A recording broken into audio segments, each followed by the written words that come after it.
잠깐만요. 괜찮으세요? 여기 사람이 쓰러져 있어요. 아무도 없어요? 빗속에서 울린 목소리는 차갑고 선명했습니다. 우산을 든 사람들이 힐끗 고개를 돌렸다가 다시 앞을 보며 걸어갔어요. 지나가는 차들은 물보라를 일으키며 멈추지 않았습니다. 노인은 인도 끝과 차도 사이에 쓰러진 채 꼼짝도 하지 않았어요. 이 노인은 도대체 누구였을까요? 왜 이 비오는 밤길에 혼자 쓰러져 있었던 걸까요? 그리고 왜 수백 명이 지나친 그 자리에서 이 소녀만 발걸음을 멈춘 걸까요? 그날 밤 그 선택이 한 소녀의 인생을 완전히 다른 방향으로 바꿔놓을 줄은 아무도 몰랐습니다. 사연 시작 전 무료인 구독과 좋아요 먼저 눌러주세요. 지금 어디서 듣고 계신지 댓글로 남겨주시면 그곳으로 행운이 깃들기를 바라겠습니다. 6월의 첫째 주 화요일 밤이었습니다. 빗줄기가 굵어지기 시작한 건 해가 지고 난 직후였어요. 서울 마포구 어딘가 편의점 간판 불빛이 빗속에서 번지던 도로변이었습니다. 26살의 한서아는 지하철 출구를 나서며 핸드폰 화면을 내려다보고 있었어요. 알림 표시와 함께 문자 한 통이 들어와 있었습니다. 최종 면접 결과를 알려드립니다. 이번 채용에는 함께하지 못하게 됐습니다. 서아는 그 문장을 3번 읽었어요. 3번을 읽어도 내용은 달라지지 않았습니다. 화면을 끄고 핸드폰을 주머니에 집어넣었어요. 우산을 꺼낼 생각도 하지 않고 그냥 걸었습니다. 빗물이 머리카락을 타고 이마 위로 흘러내렸어요. 목덜미가 서늘하게 젖었습니다. 이번이 5번째 최종 면접이었어요. 대학을 졸업하고 나서 꼬박 3년이 지났습니다. 이력서에 붙은 자격증은 7개였어요. 어학 점수는 성적이 모자라 3번을 다시 땄습니다. 인턴도 2군데 했고 면접 스터디는 1년 넘게 나갔어요. 할 수 있다고 생각한 것들은 전부 했었습니다. 그래도 결과는 언제나 같았어요. 도로 옆으로 가로등이 줄지어 서 있었습니다. 빗속에서 불빛이 젖은 아스팔트 위로 번지며 흐릿하게 퍼졌어요.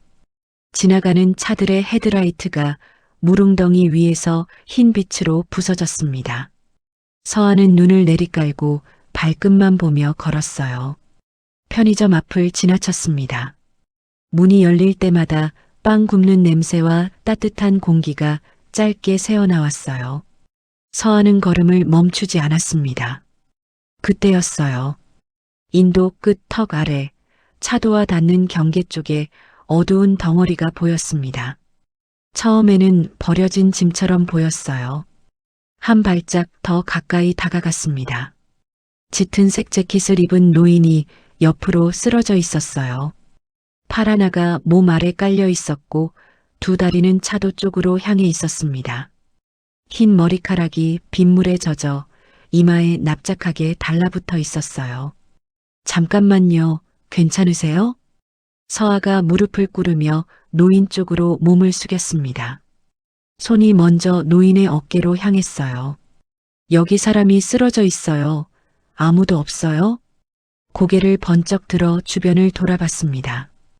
우산을 쓴 사람 둘이 힐끗 눈을 맞췄다가 고개를 돌렸어요. 한 사람은 발걸음을 더 빠르게 했고 다른 사람은 이어폰을 낀 채 방향을 바꿔 걸었습니다. 서아는 다시 노인을 봤어요. 빗물이 노인의 뺨 위로 줄을 그으며 흘러내리고 있었습니다. 호흡이 있었어요. 얕고 불규칙했지만 가슴이 아주 작게 오르내리고 있었습니다. 2 손으로 주머니에서 핸드폰을 꺼냈어요. 조금 전까지 불합격 문자가 떠있던 화면이었습니다. 떨리는 손가락으로 119를 눌렀어요. 여기 사람이 의식을 잃고 쓰러져 있습니다.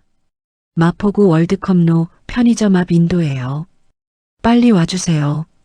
전화를 끊고 다시 노인 곁에 무릎을 꿇었습니다. 바지 무릎 부분이 차가운 빗물을 빨아들였어요. 노인의 눈꺼풀이 아주 미세하게 떨렸습니다. 입술이 열리려는 듯 움직였지만 소리가 나오지 않았어요. 구급차 불렀어요. 금방 와요. 서아가 낮게 말했습니다. 조금만 있으면 돼요. 노인의 손이 빗물에 젖은 아스팔트 위에 펼쳐져 있었어요. 마디마다 굵고 손등에 핏줄이 도드라진 손이었습니다. 무언가를 오래도록 쥐어왔던 손처럼 보였어요. 서아는 그 손 위에 자신의 손을 가만히 얹었습니다. 노인의 손이 차가웠어요. 서아의 손도 차갑기는 마찬가지였습니다. 구급차가 도착하기까지 7분이 걸렸어요. 서아는 그 자리에서 한 번도 일어나지 않았습니다. 무릎 아래가 점점 저려왔어요. 빗물이 등과 어깨를 타고 허리까지 흘러내렸습니다. 차가운 빗속에서 노인의 손을 놓지 않았어요. 누군가 한 사람은 남아있어야 할 것 같았으니까요. 구급대원들이 달려왔습니다. 서아는 뒤로 물러섰어요. 들것이 펼쳐지고 노인이 실려 올라갔습니다. 구급대원 하나가 서아를 돌아봤어요. 보호자세요? 아니요.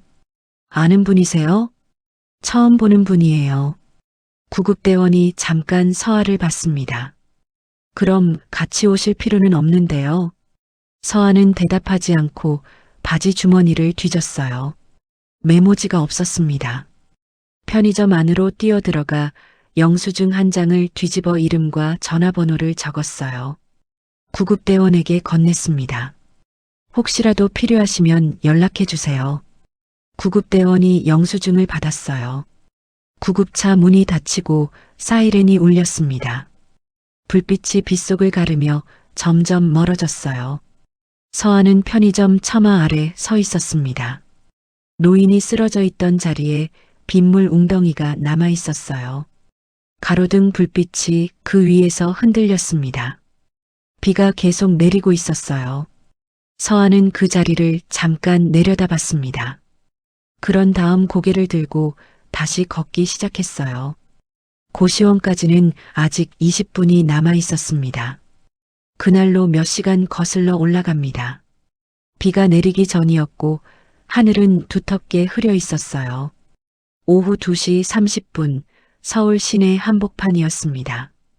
한서아는 대기업 사옥 로비 의자에 등을 곧게 세우고 앉아 있었어요. 무릎 위에는 얇은 서류 파일 하나가 놓여 있었습니다. 5번째 최종 면접이었어요. 이 회사는 국내 매출 기준 5손가락 안에 드는 대기업이었습니다. 처음 2번의 지원은 서류에서 떨어졌고 3번째는 필기 이후 최종 면접에서 탈락했었죠. 4번째는 이 회사의 계열사였어요. 오늘 이 자리가 지금까지 중 가장 규모가 큰 도전이었습니다. 대기실에는 5명의 지원자가 있었어요. 아무도 말을 걸지 않았습니다. 서아 맞은편에 앉은 남자는 넥타이를 2번쯤 매만졌어요. 코너 쪽에 앉은 여자는 핸드폰 화면을 켰다 껐다 반복했습니다. 서아는 무릎 위의 파일을 한번 내려다봤어요. 인적사항, 자기소개서, 포트폴리오 순서대로 정리되어 있었습니다. 전날 밤 3번이나 다시 확인한 구성이었어요. 형광등 불빛이 대기실 안을 차갑게 채우고 있었습니다. 에어컨 바람이 약하게 흘렀어요. 서아는 파일 위에 올린 손끝이 서늘해지는 걸 느꼈습니다. 오후 3시 정각에 안쪽 문이 열렸어요. 안내 직원이 나와서 지원자들을 한 명씩 불렀습니다. 서아는 3번째 순서였어요. 복도를 따라 면접실 문 앞에 섰습니다. 잠깐 숨을 골랐어요. 문을 열었습니다. 기다란 테이블 너머로 5명의 면접관이 앉아 있었어요. 정장을 입은 사람들이었습니다. 형광등 불빛이 흰 천장에서 차갑게 내리쬐고 있었어요. 테이블 위에는 서아의 이력서가 한 장 놓여 있었습니다. 맨 오른쪽 면접관이 이력서를 훑고는 아래에 내려놓았어요. 다른 면접관은 이미 다른 서류를 보고 있었습니다. 앉으세요. 서아는 의자를 당겨 자리에 앉았어요. 등을 반듯하게 폈습니다. 자기소개해보세요. 서아가 입을 열었어요. 준비한 대로 말했습니다. 지방국립대 경영학과를 졸업했고 공인회계사 1차 시험을 통과했으며 유관 분야 인턴을 2차례 수행했다고 말했어요. 면접관 둘이 메모를 했습니다. 나머지 셋은 시선을 파일 위에 두고 있었어요. 질문이 시작되면서 서아는 무언가 이상하다는 걸 느꼈습니다. 질문들이 예상보다 깊이가 없었어요.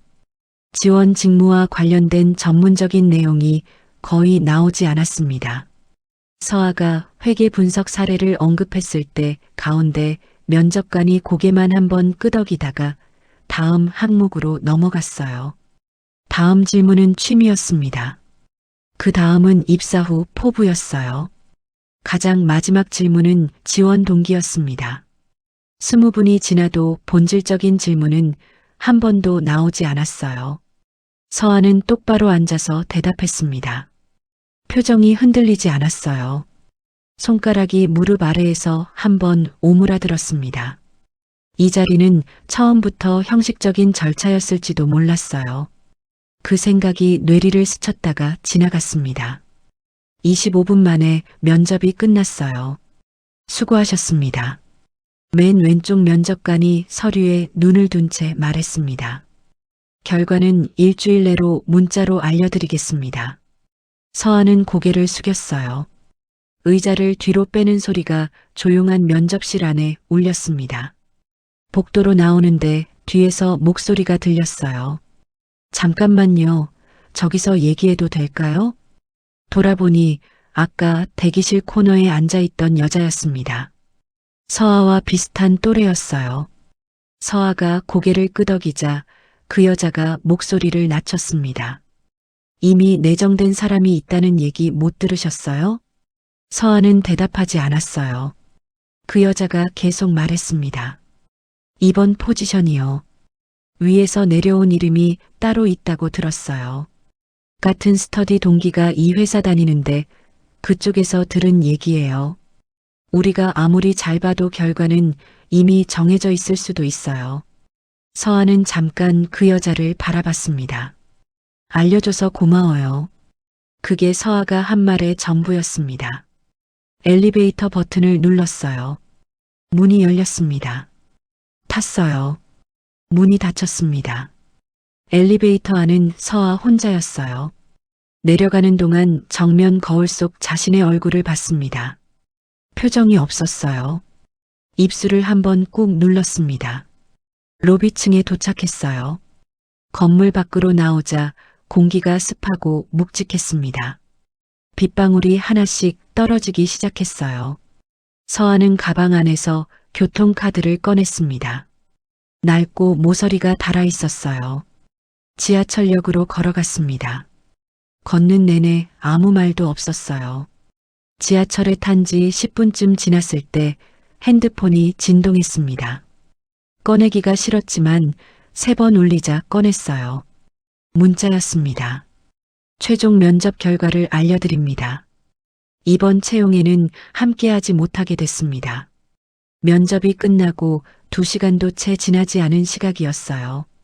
2시간 만에 결과가 나온다는 건 이미 결과가 정해져 있었다는 뜻이었습니다. 서아는 핸드폰 화면을 껐어요. 창밖으로 어두운 지하 터널이 지나가고 있었습니다. 달리는 소리만 계속됐어요. 그날 밤으로부터 사흘 전이었습니다. 한서아의 고시원 방이었어요. 방 넓이는 서너 평 남짓이었습니다. 침대 하나, 책상 하나, 작은 옷장 하나가 가구의 전부였어요.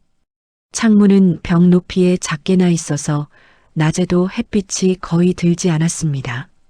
서아가 이 방에 들어온 지 2년 3개월이 지났어요. 그전에는 더 싼 고시원이었습니다. 취업 준비를 시작한 건 대학을 졸업한 직후였어요. 23이었을 때였습니다. 부모님은 부산에 있었어요. 아버지는 건설 일용직이었고 어머니는 식당 일을 거들었습니다.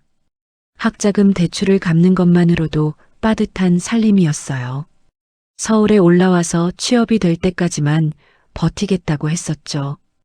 그 말을 한 게 3년 전이었습니다. 그날도 자정이 넘어서야 책상에 앉았어요. 식어버린 라면 냄새가 좁은 방 안에 배어 있었습니다. 오른쪽 구석의 컵라면은 절반쯤 남은 채 젓가락이 꽂혀 있었어요. 먹다 멈춘 게 2시간은 된 것 같았습니다. 책상 위에는 기업 재무제표가 펼쳐져 있었어요. 어느 대기업의 최근 3년치 수익 구조를 분석하는 중이었습니다. 이건 채용 공고에서 요구한 것도 아니었어요. 스스로 찾아서 보는 거였습니다. 숫자들이 페이지 위에 빼곡히 늘어서 있었어요. 연필이 빠르게 움직였습니다. 계산기를 두드리고 결과를 옆 여백에 받아 적었어요. 한 줄을 보고 앞뒤 세 줄을 연결해 분석했습니다. 서한은 이 작업이 싫지 않았어요. 숫자는 거짓말을 하지 않으니까요. 사람처럼 말을 바꾸거나 기준을 흔들지 않았습니다. 그래서 오히려 편했어요. 책상 모서리 귀퉁이에 작은 메모지가 붙어 있었습니다. 공인회계사 2차 시험, 디데이 57일이라고 적혀 있었어요. 서아가 직접 쓴 글씨였습니다. 1차 시험은 이미 통과한 상태였어요. 그 사실을 아는 사람은 가족 말고는 거의 없었습니다. 면접 자리에서도 딱히 꺼내지 않았어요. 지원 자격 항목에 없었으니까요. 그냥 혼자 알고 있었습니다. 선반에 파일 3권이 꽂혀 있었어요. 각각 22년, 23년, 24년이라고 손으로 쓴 라벨이 붙어 있었습니다. 지원했던 회사들의 자기소개서와 탈락 결과가 전부 들어 있었어요. 열어보지 않는 파일이었습니다. 하지만 버리지도 않았어요. 복도에서 발소리가 들렸습니다. 누군가 화장실을 다녀가는 소리였어요. 서한은 고개를 들지 않았습니다. 연필이 멈추지 않았어요. 아래층에서 물 내려가는 소리가 났습니다. 어딘가에서 문이 쾅 닫혔어요. 고시원 새벽의 소음이었습니다. 서한은 연필을 내려놓고 목을 한번 돌렸어요. 뚝 소리가 났습니다. 다시 재무제표로 눈을 돌렸어요. 어딘가 숫자 배열이 이상했습니다. 서한은 앞 페이지를 다시 펼쳤어요. 2가지 항목을 나란히 놓고 비교했습니다. 계산기를 두드렸어요. 눈썹이 아주 조금 좁혀졌습니다. 이게 맞아? 혼잣말이었어요. 계산기를 한 번 더 눌렀습니다. 같은 숫자가 나왔어요. 연필로 해당 항목에 동그라미를 치고 그 옆에 물음표를 작게 적었습니다. 핸드폰이 진동했어요. 어머니였습니다. 서아야, 밥은 먹었어? 응, 먹었어요. 면접은 언제야? 이번 주 화요일이에요. 잘 될 거야. 우리 딸이 얼마나 열심히 했는데. 서아는 잠깐 눈을 감았습니다. 응, 알아요, 엄마. 늦게까지 하지 말고 일찍 자. 응. 전화를 끊었습니다. 핸드폰을 책상 모서리에 화면이 아래로 가도록 뒤집어 놓았어요. 다시 숫자로 눈을 돌렸습니다. 그건 아무데도 쓸 일이 없는 분석이었어요. 지원서에 첨부할 것도 아니었고 누가 요구한 것도 아니었습니다. 그런데 서한은 멈추지 않았어요. 숫자를 보면 계속 들어가게 됐으니까요. 저 원래 숫자는 좀 봐요. 라는 말을 서한은 종종 중얼거렸습니다. 아는 사람 하나 없는 고시원 방에서 혼자 하는 말이었지만요. 연필이 다시 움직였어요. 형광등이 약하게 깜빡였습니다. 서한은 고개를 들었다가 다시 내렸어요. 새벽 1시 30분이었습니다. 면접이 사흘 뒤였어요. 자야 했습니다. 문서들을 한쪽으로 밀어놓고 형광등을 껐어요. 테이블 램프만 켜둔 채 침대에 누웠습니다. 천장이 가까웠어요. 눈을 감았습니다. 잠은 쉽게 오지 않았어요. 창문 틈 사이로 바깥 도로 소리가 낮게 들려오고 있었습니다. 사흘이 지났습니다. 서한은 그 노인에 대한 기억을 한쪽으로 밀어두고 있었어요. 면접 탈락 이후 이틀 동안 고시원 방에서 거의 나오지 않았습니다. 다음 지원 회사 목록을 새로 뽑고 채용 공고를 다시 훑었어요. 서아의 손은 계속 움직이고 있었습니다. 그런데 머릿속 어딘가는 가끔 멈추고 있었어요. 이유를 생각하지 않으려 했습니다. 방 천장을 올려다보다가 눈을 감기도 했어요. 그러다가 다시 연필을 집었습니다. 이번이 5번째 최종 면접 탈락이었어요. 처음 2번은 그래도 괜찮다고 생각했습니다. 3번째부터는 더 이상 괜찮다는 생각이 나오지 않았어요. 5번째는 아무 생각도 나오지 않았습니다. 오전 10시쯤 모르는 번호로 전화가 왔어요. 처음에는 광고 전화라고 생각하다가 그냥 받았습니다. 한서아 씨 맞으시죠? 나이가 있는 듯한 또렷하고 낮은 남자 목소리였어요. 네, 어떤 분이세요? 지난 화요일 밤 도로변에서 쓰러지신 분을 도와주신 분 맞으시죠? 서아의 연필이 책상 위에서 멈췄습니다. 맞긴 한데요. 누구시죠? 저 이준혁이라고 합니다. 직접 뵙고 말씀드릴 수 있을까요?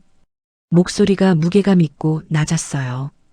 광고 전화와는 다른 종류의 목소리였습니다. 남자가 병원 이름을 댔어요. 서아는 가방을 들고 고시원을 나섰습니다. 버스 정류장까지 걸어가는 동안 하늘이 두텁게 흐려 있었어요. 버스를 타고 40분을 달렸습니다. 창밖으로 서울거리가 빠르게 지나갔어요. 서아는 핸드폰을 꺼내지 않았습니다. 가방 안주머니에 손을 넣자 교통카드가 잡혔어요. 탈락 문자를 받던 날 지하철에서 꺼냈다가 다시 넣은 카드였습니다. 꽉 쥐었다가 다시 놓았어요. 그날 밤 노인의 손이 빗물에 차갑게 젖어 있던 게 계속 떠올랐습니다. 구급차가 멀어지고 나서 남은 자리에 빗물 웅덩이가 출렁이던 것도요. 병원 로비에 들어서자 입구 쪽에서 남자가 먼저 다가왔어요. 짙은 남색 재킷에 금태 안경을 쓴 남자였습니다. 50대 언저리였고 자세가 단단하고 반듯했어요. 한서아 씨이시죠? 네, 이준혁 씨세요? 맞습니다. 이쪽으로 오시겠어요. 남자가 명함을 내밀었어요. 서아가 받았습니다. 법무법인 이름 아래 이사라는 직책이 적혀 있었어요. 이준혁이 사람이 없는 복도 끝쪽으로 서아를 안내했습니다. 형광등이 길게 이어진 흰 복도였어요. 소독약 냄새가 공기 안에 옅게 섞여 있었습니다. 발소리가 타일 바닥 위에서 짧게 울렸어요. 그날 밤 서아 씨가 도와주신 분은 강태욱 회장님이십니다. 서아는 발걸음이 반 박자 늦어졌습니다. 강태욱? 경영학 수업에서 교수가 이름을 언급하던 인물이었어요. 국내 제조업 기반 대기업의 창업자였습니다. 30년 전 작은 부품 공장에서 시작해 지금의 그룹을 만든 사람이었어요. 서아가 지난주 최종 면접을 받다가 탈락한 바로 그 회사의 창업회장이었습니다. 발걸음이 다시 원래 속도로 돌아왔어요. 서아는 아무 표정도 짓지 않았습니다. 가슴 어딘가에서 무언가가 조용히 조여들었지만 밖으로 나오지 않았어요. 명함을 쥔 손에 힘이 조금 들어갔습니다. 그날 쓰러지신 게 단순 사고가 아니었다고요? 이준혁이 걸음을 늦추며 대답했어요. 회장님은 현재 공식적으로는 경영 일선에서 물러나신 상태입니다. 내부적으로 경영권을 둘러싼 움직임이 진행 중이고 그날 밤은 그 과정에서 벌어진 일이에요. 서아는 이준혁의 옆 얼굴을 봤습니다. 표정이 단단하게 가라앉아 있었어요. 회장님이 직접 서아 씨를 만나고 싶다고 하셨습니다. 아무것도 바라지 않고 낯선 길 위에서 끝까지 남아준 사람이 누구인지 알고 싶다고 하셨어요. 서아는 말을 고르는 것 같았습니다. 자신이 그 회사의 최종 면접에서 탈락한 사람이라는 말을 해야 할지 생각했어요. 입을 열었다가 다시 닫았습니다. 지금 그 이야기를 꺼낼 자리가 아닌 것 같았으니까요. 몇 층이에요? 엘리베이터를 탔습니다. 이준혁이 8층 버튼을 눌렀어요. 올라가는 동안 두 사람 모두 아무 말도 하지 않았습니다. 알람이 층마다 짧게 울렸어요. 소독약 냄새가 엘리베이터 안에도 배어 있었습니다. 서하는 명함을 가방 안에 넣었어요. 8층 복도는 조용했습니다. 간호사 2명이 카트를 밀며 지나갔어요. 에어컨 소리가 낮게 깔려 있었습니다. 병실 문 앞에 서자 이준혁이 잠깐 서하를 바라봤어요. 편하게 말씀하셔도 됩니다. 회장님이 먼저 말씀을 건네실 거예요. 서하가 고개를 끄덕였습니다. 이준혁이 문을 가볍게 두드렸어요. 안에서 굵고 낮은 목소리가 들렸습니다. 들어오게. 문이 열리는 순간 창문으로 들어오는 빛이 서하의 발 앞까지 길게 뻗어 있었어요. 병실 안은 조용했어요. 큰 창문으로 낮에 햇살이 부드럽게 들어오고 있었습니다. 하얀 침대 시트 위에 강태욱이 반쯤 몸을 일으켜 앉아 있었어요. 흰 머리카락이 단정하게 빗겨져 있었고 수액줄이 팔에 꽂혀 있었습니다. 얼굴에 주름이 깊었지만 눈빛이 날카롭고 또렷했어요. 그날 밤 빗속에서 쓰러져 있던 사람과 같은 사람이 맞는지 서하는 잠깐 생각했습니다. 강태욱이 서하를 봤어요. 말을 먼저 꺼내지 않고 잠깐 그냥 봤습니다. 서하도 시선을 피하지 않았어요. 창문 너머로 병원 앞 도로와 나무 몇 그루가 보였습니다. 바람에 나뭇가지가 흔들리고 있었어요. 앉아요. 오래 서 있을 것도 없고. 강태욱이 먼저 말했습니다. 침대 옆 의자를 턱으로 가리켰어요. 서하가 의자를 당겨 앉았습니다. 등이 반듯하게 펴졌어요. 이름이 한서하라고 했지요. 네, 맞습니다. 나이가 몇이에요? 26이에요. 강태욱이 고개를 끄덕였습니다. 뭔가를 재보는 눈빛이었어요. 그날 왜 거기서 멈췄어요? 회장이 물었습니다. 주변 사람들은 다 그냥 지나갔는데 서하는 대답을 고르지 않았어요. 멈춰야 할 것 같았습니다. 그게 이유의 전부예요? 네, 그게 다예요. 강태욱이 서하를 봤어요. 긴 침묵이 지나갔습니다. 창문 너머에서 자동차 소리가 낮게 들려왔어요. 나한테 뭔가 바라는 게 있어서 온 거 아니에요? 회장이 다시 물었습니다. 없어요. 바라는 게 있었다면 이름이랑 연락처는 안 남겼을 거예요. 강태욱이 서하의 얼굴을 다시 봤습니다. 서하의 시선이 흔들리지 않았어요.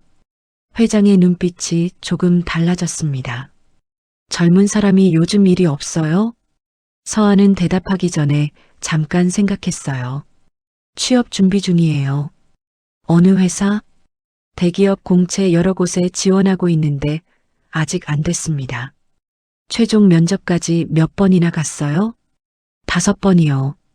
강태욱의 눈썹이 아주 조금 올라갔어요.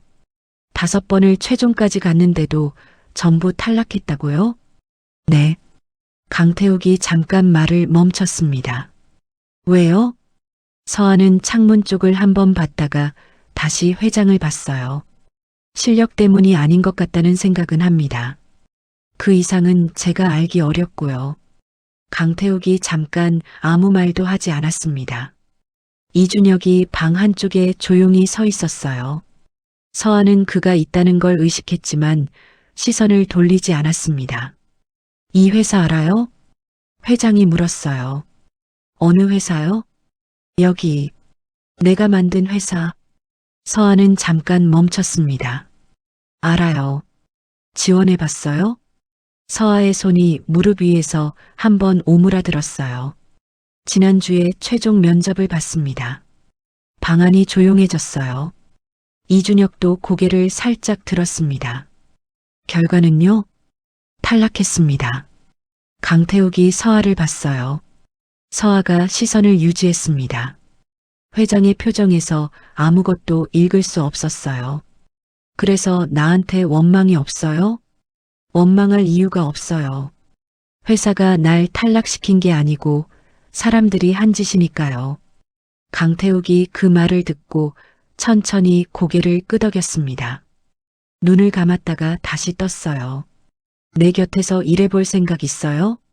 서아는 대답을 서두르지 않았습니다. 어떤 일인지 알아야 대답할 수 있을 것 같아요. 강태욱의 입술이 아주 조금 올라갔어요. 처음 보는 표정이었습니다. 내가 공식적으로는 물러나 있는 상태라는 건 이준혁한테서 들었죠. 네. 그 자리를 되찾으려고 합니다. 근데 혼자서는 어렵거든요. 그건 왜요? 내 사람들이 다 빠져나갔어요. 지금 안에 있는 사람들은 내 사람이 아니니까. 서아는 무릎 위에 올린 손을 내려다봤습니다. 저는 그쪽 업계 경험이 없어요. 그래서 오히려 괜찮아요. 오염되지 않은 눈이 필요하거든요. 강태욱이 수액줄이 꽂힌 손을 천천히 들었어요.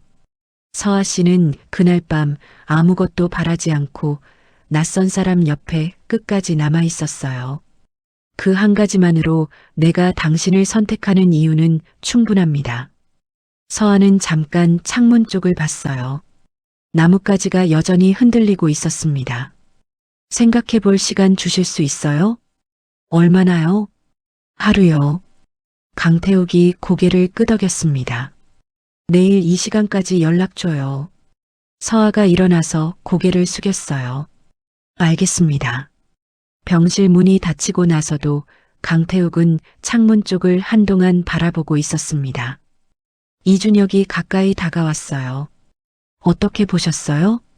강태욱이 창문에서 눈을 떼지 않고 대답했습니다. 빗속에서 무릎을 꿇을 수 있는 사람은 아무나 아니야. 사흘 뒤였습니다. 한서아는 그룹 본사 건물 앞에 서 있었어요. 유리 외벽이 하늘 전체를 반사하고 있었습니다. 30층이 넘는 건물이었어요. 서아가 지원했다가 탈락한 그 회사였습니다. 이번에는 면접을 보러 온 게 아니었어요. 전날 밤 강태욱 회장에게 연락했습니다. 하겠습니다. 어디로 가면 될지 알려주세요. 회장도 길게 말하지 않았어요. 내일 9시에 이준혁이 데리러 갈 겁니다. 그게 전부였습니다.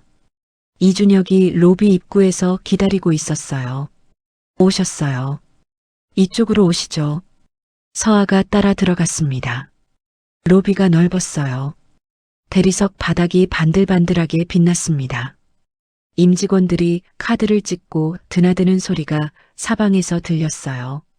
서아는 방문증을 달고 이준혁을 따라 안쪽으로 걸었습니다. 복도를 지나 별도 사무공간으로 향하는 도중이었어요. 로비 중앙에서 두 사람이 서서 대화 중이었습니다.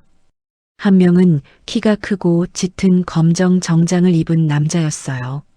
짧게 깎아 넘긴 머리카락과 각진 턱선이 눈에 들어왔습니다. 눈꼬리가 약간 아래로 처져 있었지만 눈빛이 차갑고 계산적이었어요.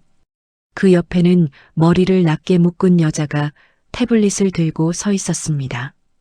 그 둘 주변의 공기가 로비 안에서 달랐어요. 이준혁이 걸음을 낮추며 서아에게 나직이 말했습니다. 임도준 대표이사입니다. 현재 경영 전반을 맡고 있는 인물이에요. 서아는 그 이름을 기억했어요. 회장의 조카였습니다.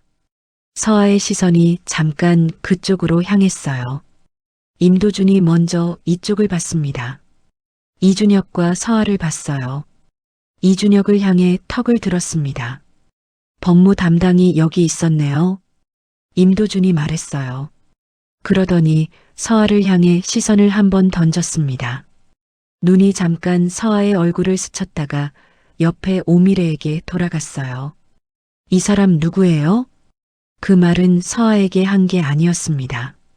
옆에 서 있는 오미래에게 한 말이었어요. 마치 서아가 그 자리에 없는 사람인 것처럼 말했습니다.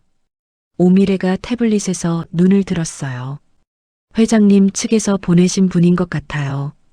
임도준이 입꼬리를 아주 조금 당겼습니다. 비웃음인지 냉소인지 구분이 안 가는 표정이었어요. 회장님이요. 혼잣말처럼 뱉었습니다. 그런 다음 서아를 다시 한번 봤어요.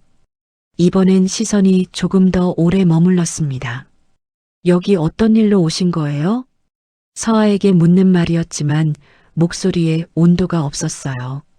상대를 사람으로 대하는 목소리가 아니었습니다. 회장님, 보좌 업무를 맡게 됐습니다. 서아가 말했어요. 임도준이 고개를 한번 끄덕였습니다. 아무 말도 하지 않았어요.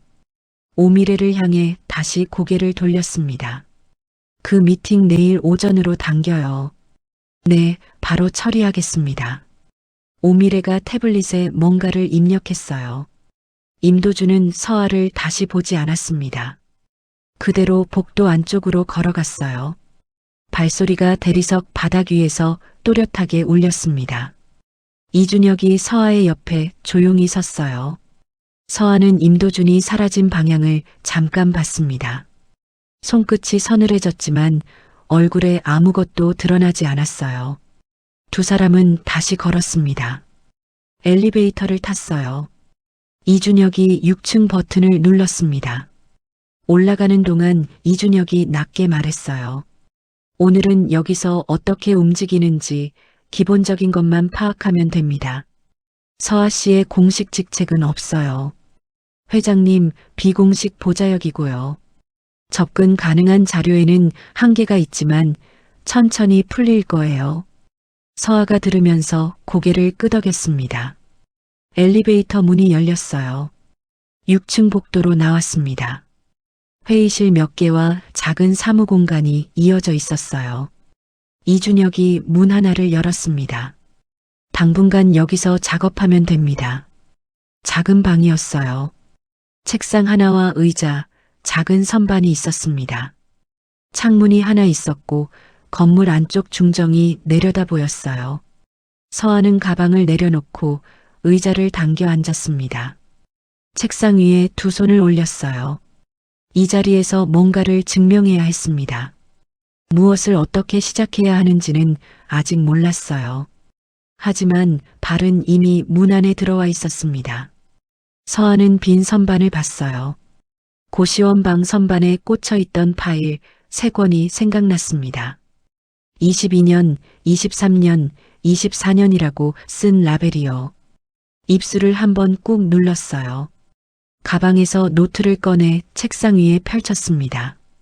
첫 페이지가 비어 있었어요. 연필이 종이 위를 내려갔습니다. 이틀이 지났습니다. 서아는 매일 오전 8시에 사무실에 들어왔어요. 이준혁이 사전에 열람 권한을 신청해둔 자료들이 하나씩 도착했습니다. 회사 내부 조직도, 계열사별 이사회 구성 현황, 임원 선임 이력이었어요. 두꺼운 파일들을 순서대로 펼쳐놓고 하나씩 읽었습니다. 처음에는 낯선 이름들과 숫자들이 뒤섞여 있었어요. 하지만 이틀이 지나자 구조가 조금씩 보이기 시작했습니다. 사흘째 오전이었어요. 이준혁이 서아의 사무실로 들어왔습니다. 손에 새 서류 묶음을 들고 있었어요. 이게 회장님이 경영 일선에서 물러나기 직전 3개월간의 이사회 의결 내역입니다. 책상 위에 내려놓았어요. 서아가 첫 장을 넘겼습니다. 이준혁이 그 옆에 서서 한 항목을 손가락으로 짚었어요. 여기 보시면 주요 계열사 대표이사 교체 건이 집중적으로 몰려 있어요. 회장님이 물러나시기 전 2달 사이에 11명이 바뀌었습니다. 그것도 전원 임도준 대표이사 측 인물들로요. 서아가 고개를 들었습니다. 2달 사이에 11명이요? 네. 통상적인 임원 교체 주기를 완전히 벗어난 속도였어요. 서아는 두 번째 페이지를 넘겼어요. 의결 날짜들이 일정하지 않았습니다. 어떤 거는 이틀 간격으로, 어떤 거는 같은 날 2건이 동시에 처리되어 있었어요. 서아가 메모지에 날짜를 옮겨 적기 시작했습니다. 이준혁이 그 옆에서 조용히 지켜봤어요. 회장님이 쓰러지신 날 밤 무슨 일이 있었는지 말씀해 주실 수 있어요? 서아가 연필을 내려놓지 않은 채 물었습니다. 이준혁이 잠깐 창문 쪽을 봤어요. 그날 저녁 비공개 이사회 소집 요구가 있었습니다. 안건은 회장님 명의 주요 계열사 지분 처리 건이었어요. 회장님이 거부 의사를 전달하신 직후에 회장님이 나가셨다가 쓰러지신 겁니다. 서아의 연필이 종이 위에서 멈췄습니다. 그 이사회 소집을 누가 요구했어요? 임도준 대표이사입니다. 방안이 잠깐 조용해졌어요. 창문 너머로 건물 안쪽 중정에 나무 한 그루가 보였습니다. 바람이 없는데도 잎사귀 하나가 떨어지고 있었어요. 서아는 그걸 잠깐 봤다가 다시 문서로 눈을 돌렸습니다. 그럼 회장님이 쓰러지신 건 단순 사고가 아니었다는 거네요. 사고라고 부르기엔 시점이 너무 명확합니다. 이준혁의 목소리가 낮고 단단했어요. 서아는 의결 내역서 3번째 페이지를 넘겼습니다. 한 항목에서 손이 멈췄어요. 인사팀 주도 신규 채용 계획안 승인이라는 항목이었습니다. 날짜를 확인했어요. 서아가 지원한 채용 공고가 났던 시점보다 2달 앞서 있었습니다. 그 안건을 제안한 사람의 이름이 옆에 적혀 있었어요. 박선호 인사팀장이었습니다. 서아는 그 이름을 메모지에 받아 적었어요. 아무 말 없이 동그라미를 쳤습니다. 이준혁이 서아가 표시한 항목을 봤어요. 인사팀장입니다. 임도준 대표이사와 같은 고향 출신이에요. 채용 비리 쪽으로 연결고리가 있다고 보고 계신 거군요. 이준혁이 고개를 끄덕였습니다. 서아 씨 탈락도 그 연결선 안에 있을 가능성이 높아요. 서아는 메모지를 내려다봤어요. 박선호라는 이름이 연필선 안에 들어와 있었습니다.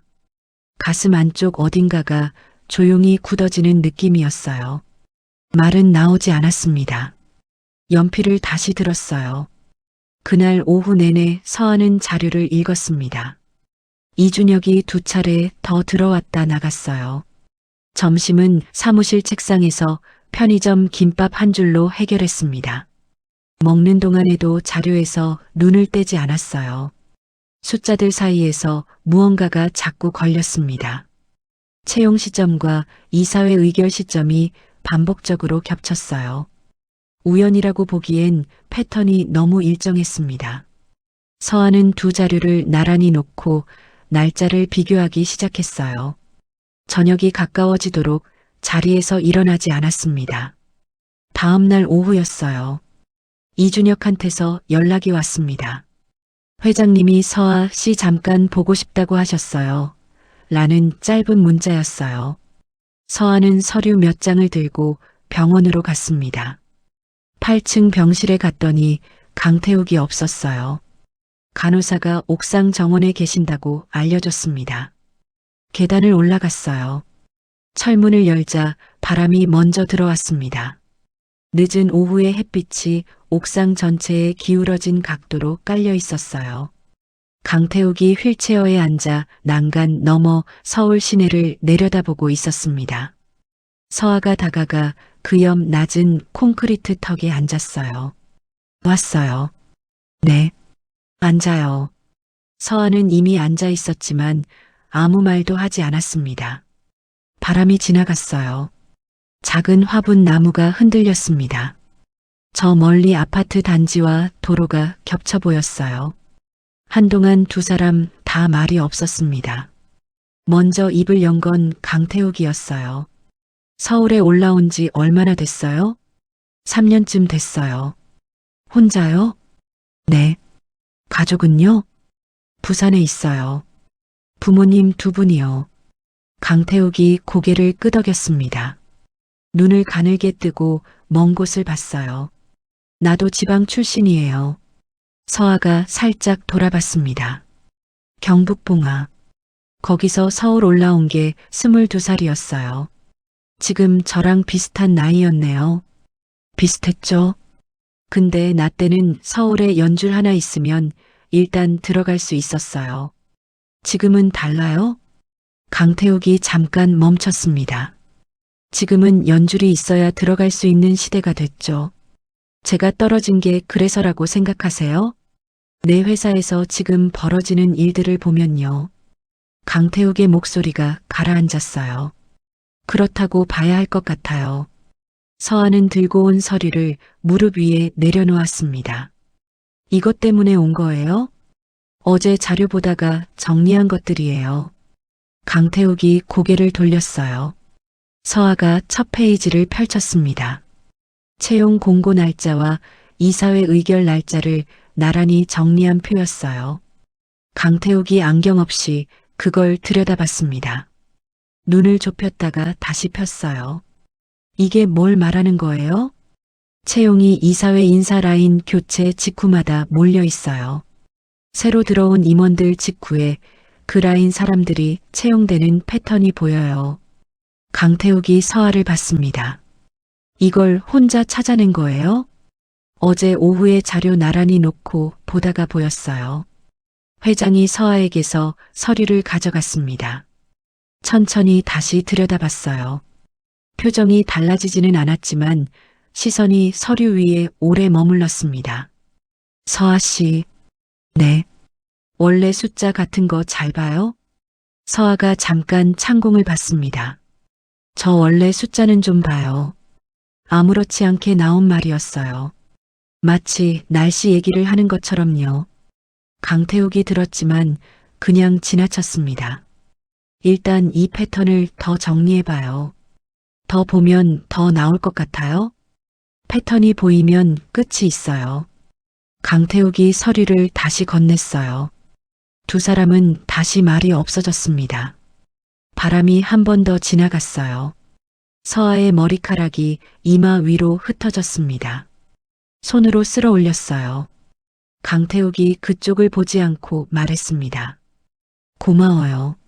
서하가 대답했어요. 뭐려? 그날 밤에. 서하는 잠깐 있다가 말했습니다. 저도 그날 거기 있었어요. 그냥 거기 있었던 거예요.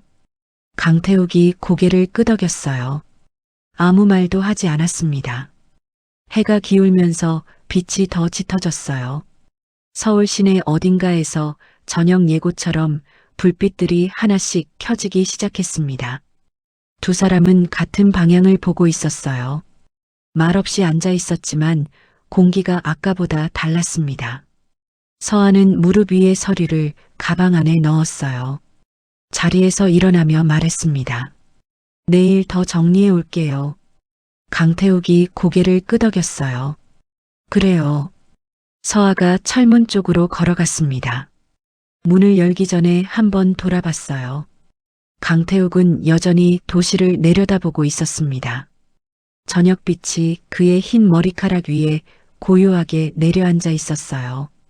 서하가 철문을 조용히 닫았습니다. 닷새가 지났습니다. 서하는 자료를 읽을수록 구조가 더 선명하게 보였어요. 채용 패턴만이 아니었습니다.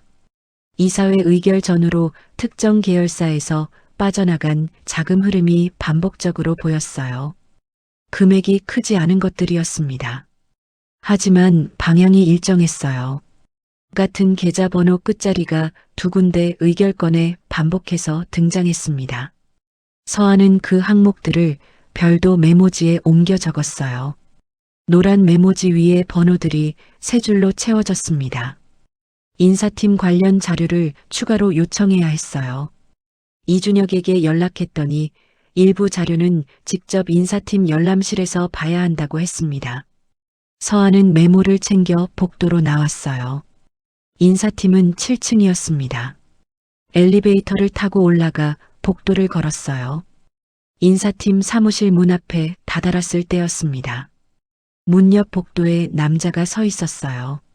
처음에는 지나가는 사람이라고 생각했습니다. 그런데 남자가 서하 쪽으로 몸을 돌렸어요. 검은 태안경에 회색 정장이었습니다.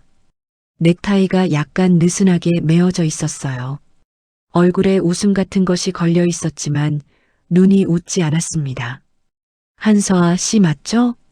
서하가 멈췄어요. 네, 어떻게 아세요? 박선호입니다. 인사팀장이에요. 서하의 손이 서류 파일을 더 꽉 쥐었습니다. 가슴 안에서 뭔가가 조용히 당겨졌어요. 박선호가 복도 벽 쪽으로 한 발 비켰습니다. 길을 터주는 것처럼 보였지만 실제로는 서아의 진행 방향을 막는 각도였어요. 요즘 6층에서 작업하신다고 들었어요.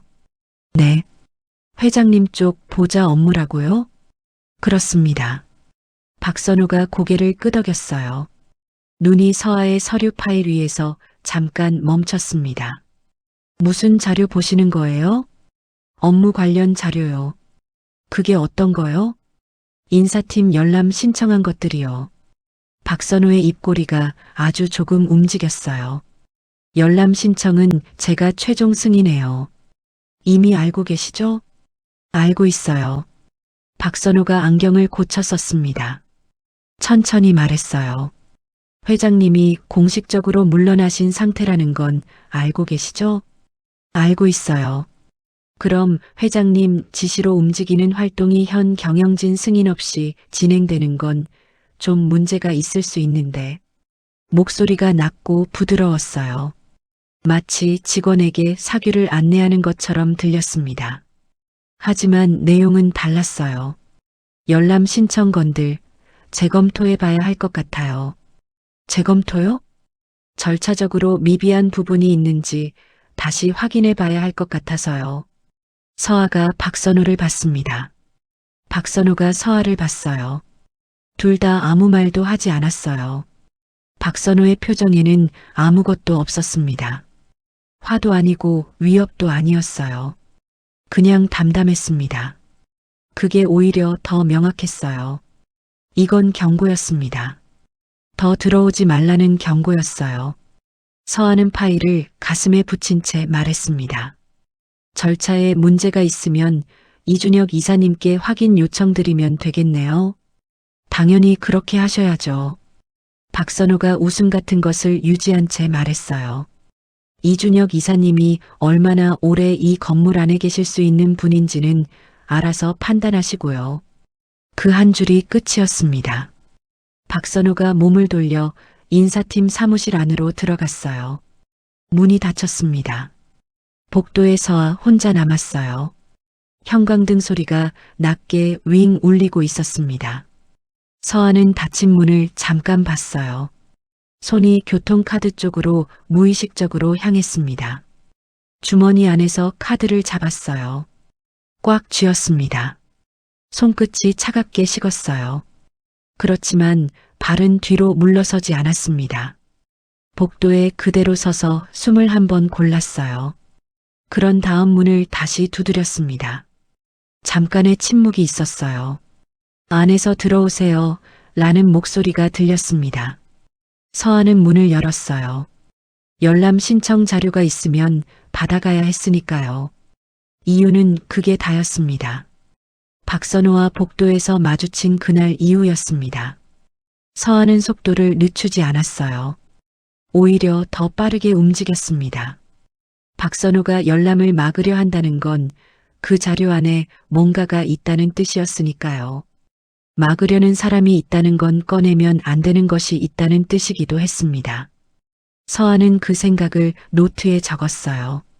그리고 접근 가능한 자료부터 다시 처음으로 돌아가 훑기 시작했습니다.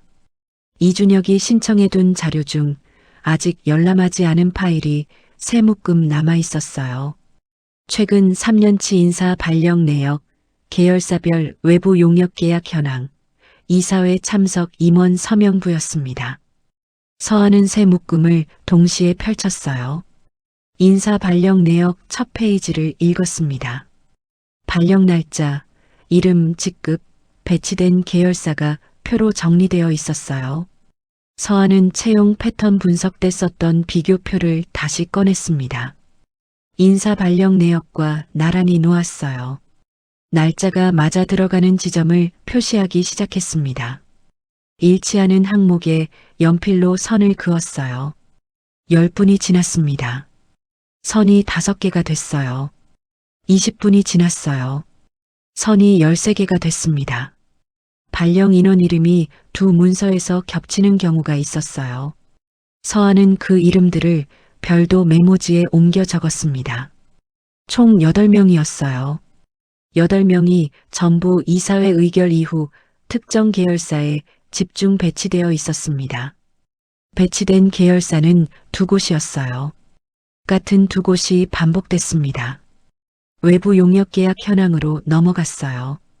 용역 계약 건수 자체는 많지 않았습니다. 하지만 계약 금액이 유독 큰 항목이 3건 눈에 띄었어요. 전부 같은 업체였습니다. 법인 이름은 달랐지만 주소가 같은 곳이었어요. 서아가 연필로 밑줄을 그었습니다. 3건의 계약 날짜를 확인했어요. 전부 이사회 의결 이후 4월에서 열흘 사이였습니다. 서아는 잠깐 연필을 내려놓고 등을 폈어요. 허리가 뻐근했습니다. 어깨를 한번 올렸다 내렸어요. 물 한 모금을 마셨습니다. 창문 밖이 어두웠어요. 어느새 저녁이 되어 있었습니다. 시계를 보니 오후 7시 40분이었어요. 이사회 참석 임원 서명부를 펼쳤습니다. 서명부는 날짜 순으로 정리되어 있었어요. 서아는 자신이 분석해온 의결권 날짜에 해당하는 페이지를 찾았습니다. 서명란을 훑었어요.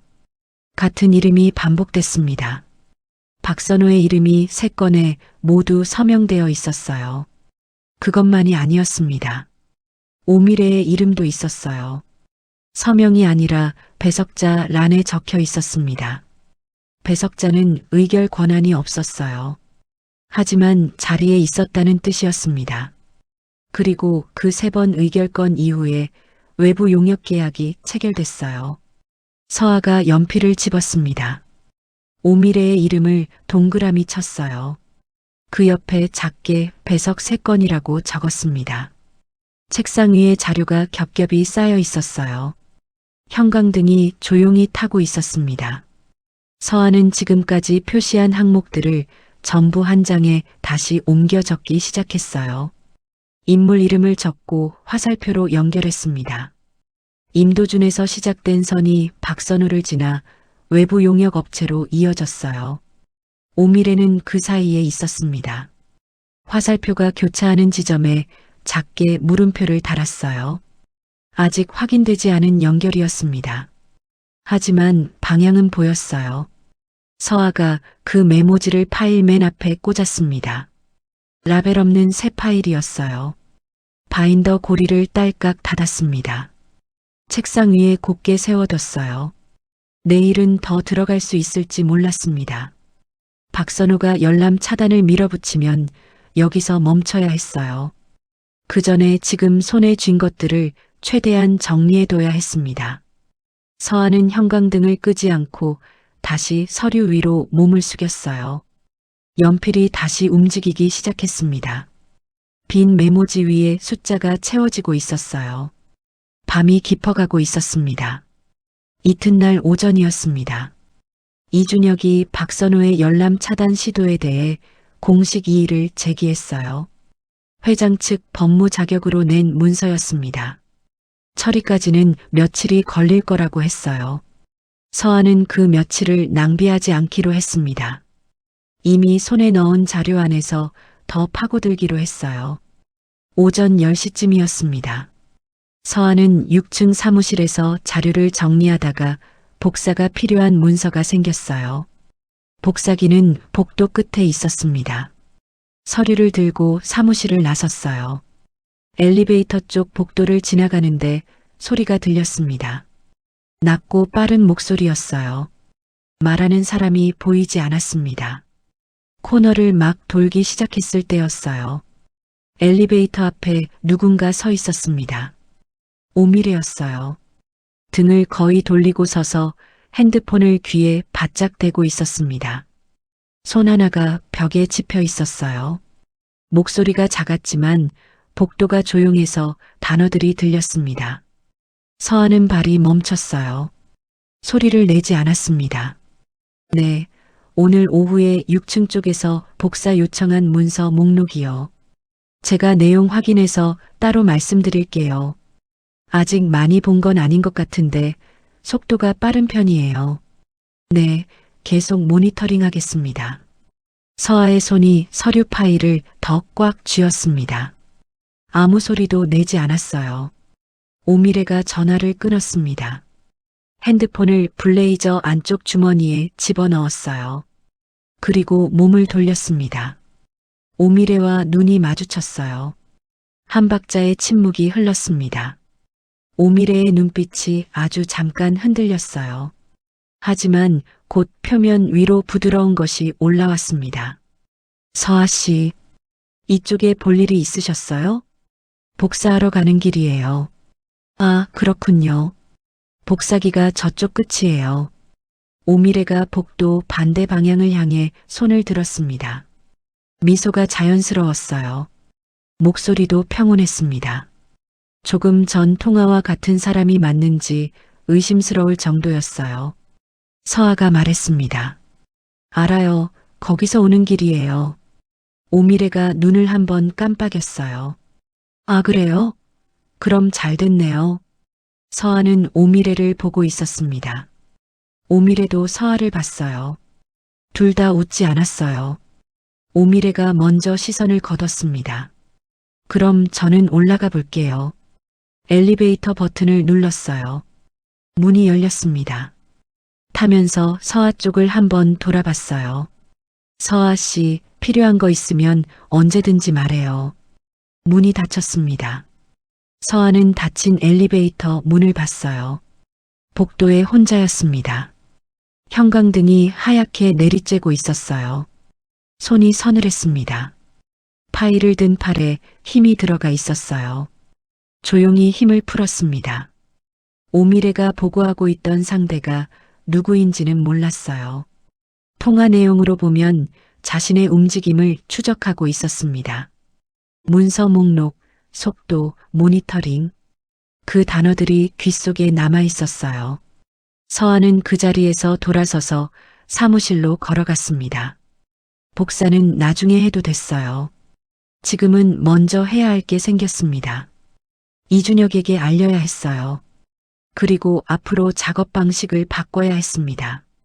누군가 보고 있는 상태에서 계속 같은 방식으로 움직이면 안 됐어요. 사무실 문을 열고 들어가 의자에 앉았습니다. 노트를 펼쳤어요. 오미래 내부 동향 보고 중이라고 적었습니다. 그 옆에 누구에게? 라고 썼어요. 그 옆에 임도준이라고 적고 물음표를 달았습니다. 물음표를 지웠어요. 물음표 없이 그냥 임도준이라고만 남겨뒀습니다. 창문 너머 중정에 바람이 불고 있었어요. 나무 잎사귀가 흔들렸습니다. 서아는 노트 위에 손을 올려놓고 잠깐 창밖을 봤어요. 그런 다음 핸드폰을 들고 이준혁에게 전화를 걸었습니다. 신호가 2번 갔을 때 이준혁이 받았어요. 드릴 말씀이 있어요.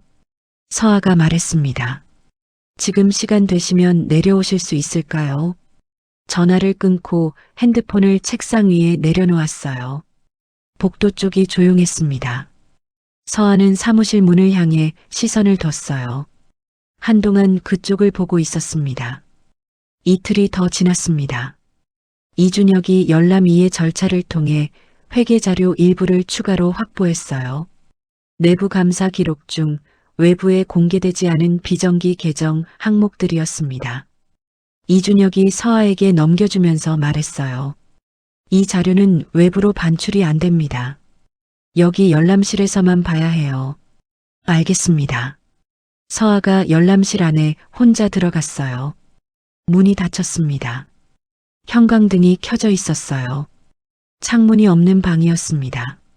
서아는 자료를 펼쳤습니다. 회계 원장이었어요. 항목들이 빽빽하게 들어차 있었습니다. 처음 2페이지는 일반적인 구조였어요. 3번째 페이지부터 달랐습니다. 계정 코드가 비정기 분류로 묶인 항목들이 있었어요. 일반 비용으로 처리된 것들이었지만 수취인이 법인 외부로 나가 있었습니다. 금액이 건별로는 작았어요. 하지만 서아가 날짜 순으로 나열하자 총액이 보이기 시작했습니다. 2년에 걸쳐 분산된 출금이었어요. 출금 시점마다 이사회 의결권이 있었습니다. 매번 다른 법인 명의였지만 계좌 끝자리가 반복됐어요. 이미 한 번 봤던 숫자였습니다. 열흘 전에 메모지에 옮겨 적었던 바로 그 끝자리였어요. 서하는 손이 멈췄습니다. 연필을 내려놓았어요. 양손을 원장 양쪽에 내려놓고 다시 읽었습니다. 처음부터 다시 읽었어요. 두 번째 읽을 때 손끝이 조금씩 차가워졌습니다.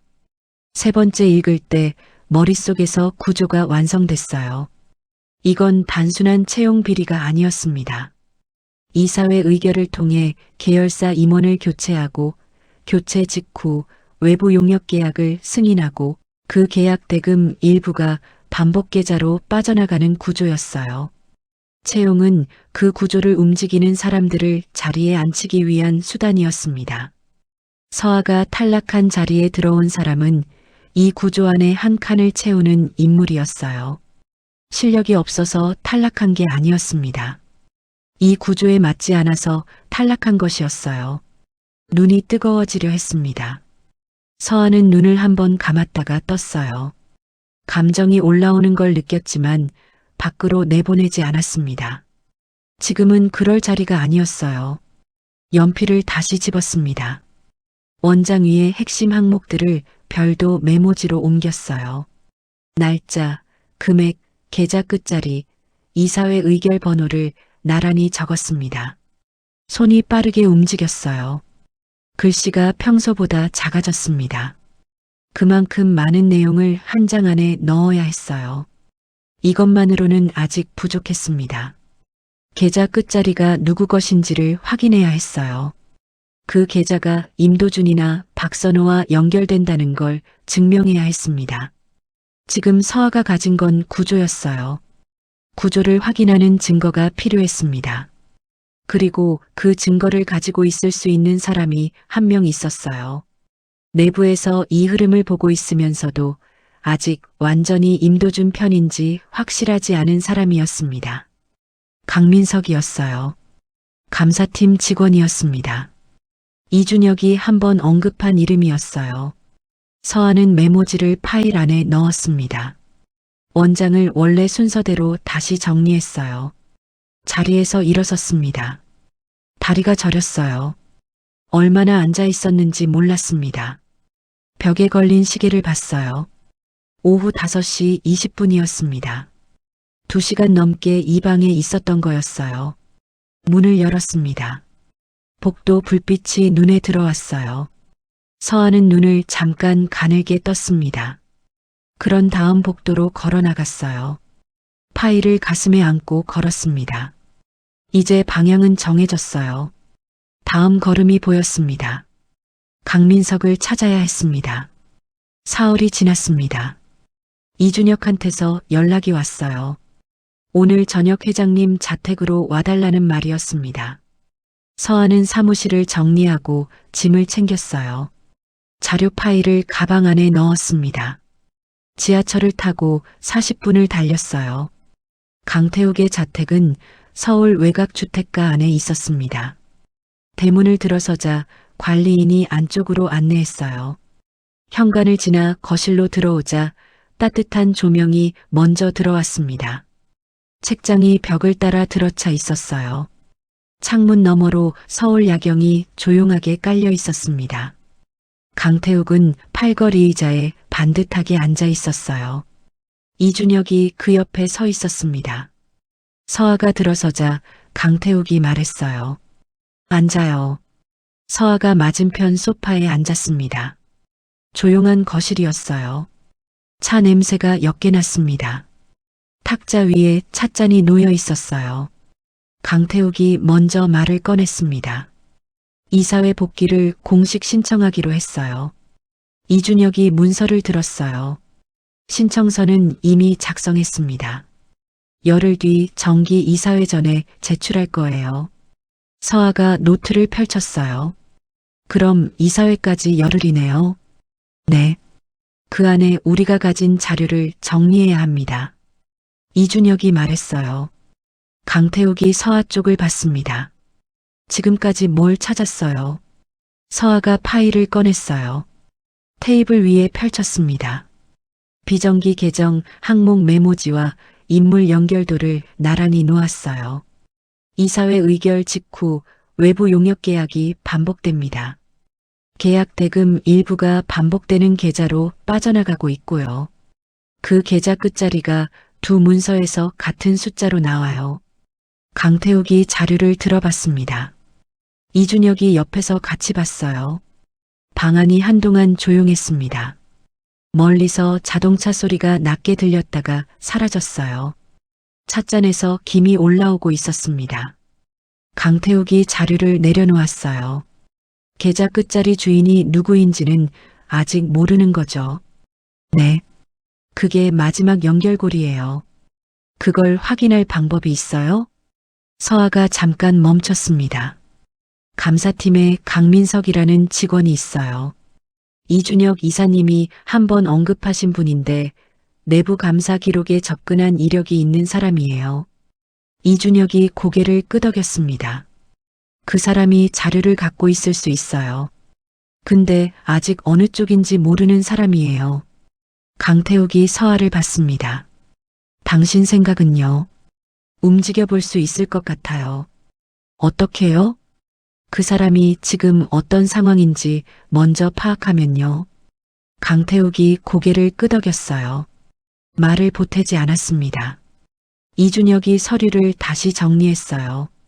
열흘 안에 계좌 확인까지 되면 이사회에서 공개할 수 있어요. 증거가 구조만 있고 계좌 연결이 없으면 반박 여지가 남아요. 계좌까지 연결되면요?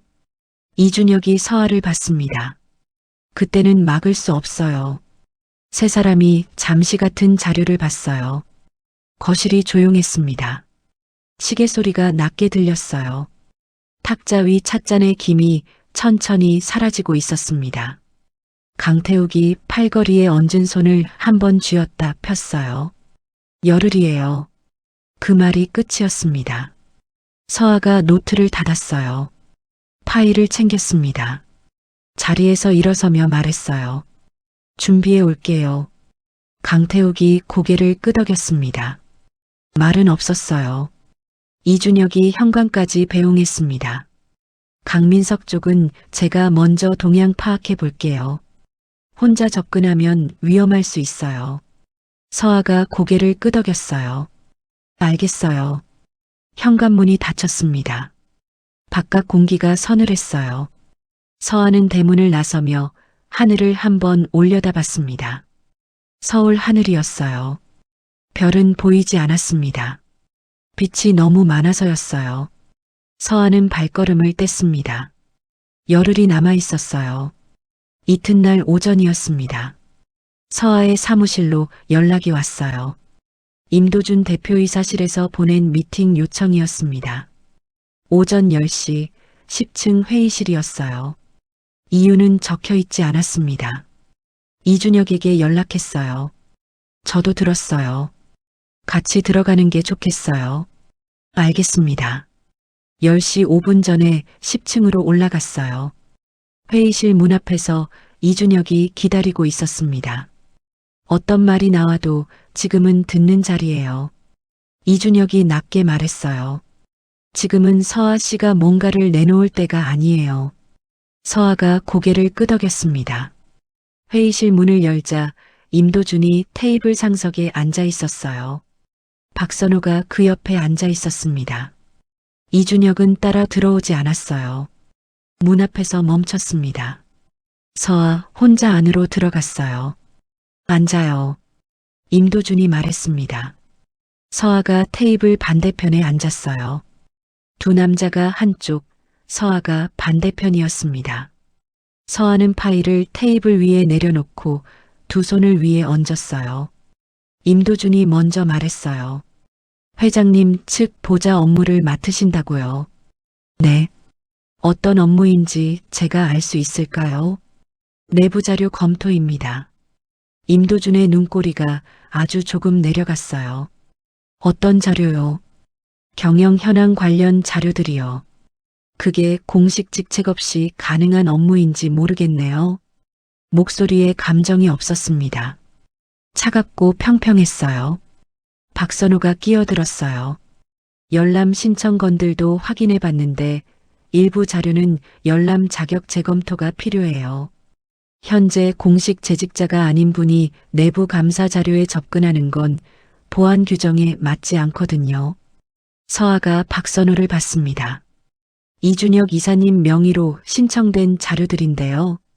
이준혁 이사님이 어떤 권한으로 그걸 요청하셨는지도 재검토 중이에요. 박선호가 안경을 고쳐 썼어요. 임도준이 다시 말했습니다. 서아 씨, 솔직하게 말할게요. 지금 회장님 측에서 진행하는 움직임이 회사에 상당한 혼란을 주고 있어요. 이사회 복귀 신청도 마찬가지고요. 그게 왜 혼란인지 제가 이해하기 어렵네요. 서아가 말했습니다. 임도준의 시선이 한 박자 멈췄어요.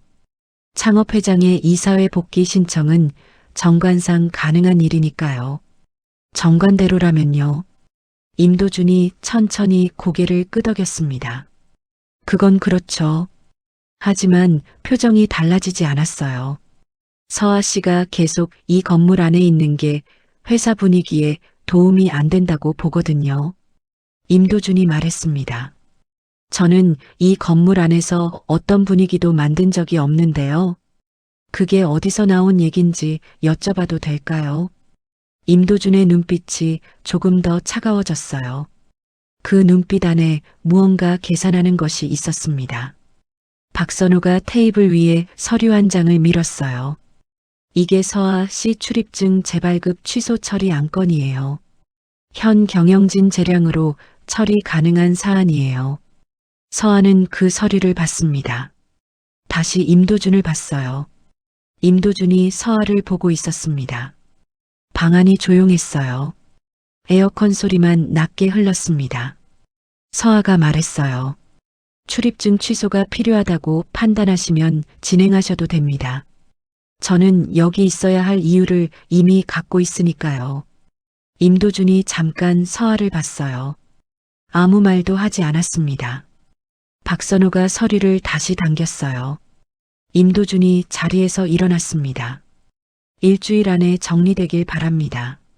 말을 끝으로 회의실을 나갔어요. 박선호가 그 뒤를 따랐습니다. 문이 닫혔어요. 서아는 테이블 위에 두 손을 그대로 올려둔 채 앉아 있었습니다. 유리 테이블이 차가웠어요. 창문 너머 도시가 아무것도 모르는 것처럼 환하게 펼쳐져 있었습니다. 일주일이었어요. 이사회까지 일주일도 채 남지 않았습니다. 서아는 자리에서 일어났어요. 파일을 챙겼습니다. 회의실 문을 열었어요. 이준혁이 복도에서 기다리고 있었습니다. 서아가 말했어요. 강민석 동향 확인됐어요? 이준혁이 고개를 끄덕였습니다. 내일 연락이 올 거예요. 임도준과 마주친 다음 날이었어요. 이준혁이 마지막으로 확보한 자료 묶음을 건네줬습니다. 이번엔 계열사 외부 감사 보고서였어요. 외부 회계법인이 제출한 원본 파일이었습니다. 이걸로 뭔가 나올 수 있어요? 이준혁이 물었어요. 서아가 파일을 받으며 말했습니다. 보면 알아요. 이준혁이 고개를 끄덕이고 나갔어요. 서아는 사무실 문을 닫았습니다. 블라인드를 내렸어요. 책상이 다른 것들을 전부 치웠습니다. 외부 감사 보고서를 폈어요. 첫 페이지는 감사 의견서였습니다. 두 번째부터 개정 내역이 시작됐어요. 서아는 이미 가지고 있는 비정기 개정 메모지를 꺼냈습니다. 나란히 놓았어요. 맞춰보기 시작했습니다. 15분이 지났어요. 세 항목이 일치했습니다. 항목 이름이 달랐지만 금액과 날짜가 같았어요. 서아는 계산기를 눌렀습니다. 두 문서에서 따로 빠져나간 금액을 합산했어요. 합산 결과가 나왔습니다. 연필을 내려놓았어요. 3년에 걸쳐 총합이 나왔습니다. 금액이 컸어요. 법인 세 곳으로 분산됐지만 패턴이 같았습니다. 의결 직후 출금, 동일 계좌 끝자리, 외부 감사 보고서에 각주로 처리된 항목이었어요. 각주를 읽었습니다. 내용은 단순 용역 정산이라고 되어 있었어요. 하지만 계약서 번호가 내부 의결 번호와 연결됐습니다. 서한은 그 번호를 이미 알고 있었어요. 이사회 의결 내역서에서 박선호가 서명한 그 번호였습니다. 손이 멈췄어요. 연필을 다시 집었습니다. 각주 번호, 의결 번호, 계좌 끝자리를 한 줄로 나란히 적었어요. 세 개가 연결됐습니다. 비자금 조성 구조가 완성됐어요. 의결 권한자가 직접 서명한 안건으로 계약이 성사되고 그 계약 대금 일부가 동일 계좌로 빠져나가는 구조였습니다. 저 원래 숫자는 좀 봐요 라고 했던 말이 생각났어요. 회장 앞에서 아무렇지 않게 했던 말이었습니다. 숫자를 보면 끝이 있다고 회장이 말했었죠. 여기였습니다. 숫자의 끝이 여기 있었어요. 서한은 메모지에 구조 전체를 다시 정리했습니다. 임도준의 이름은 아직 메모지에 없었어요. 임도준과 계좌를 직접 연결하는 고리가 없었습니다. 그 마지막 고리가 강민석이었어요. 내일 만나야 했습니다. 노트에 페이지를 새로 폈어요. 강민석이라고 적었습니다. 이름 아래에 세 줄을 적었어요. 내부 감사 이력 있음. 임도준 측 근무. 최근 동향 불명. 그리고 한 줄을 더 적었습니다. 버림받았거나 겁먹었거나 그 두 가지 중 하나일 거였어요. 어느 쪽이든 움직일 수 있는 이유가 될 수 있었습니다. 창문 밖이 완전히 어두웠어요. 건물 안쪽 중정에 불이 꺼져 있었습니다. 서한은 시계를 봤어요. 밤 10시가 넘어 있었습니다. 일어났어요. 허리를 폈습니다. 등이 뻐근했어요. 가방을 챙겼습니다.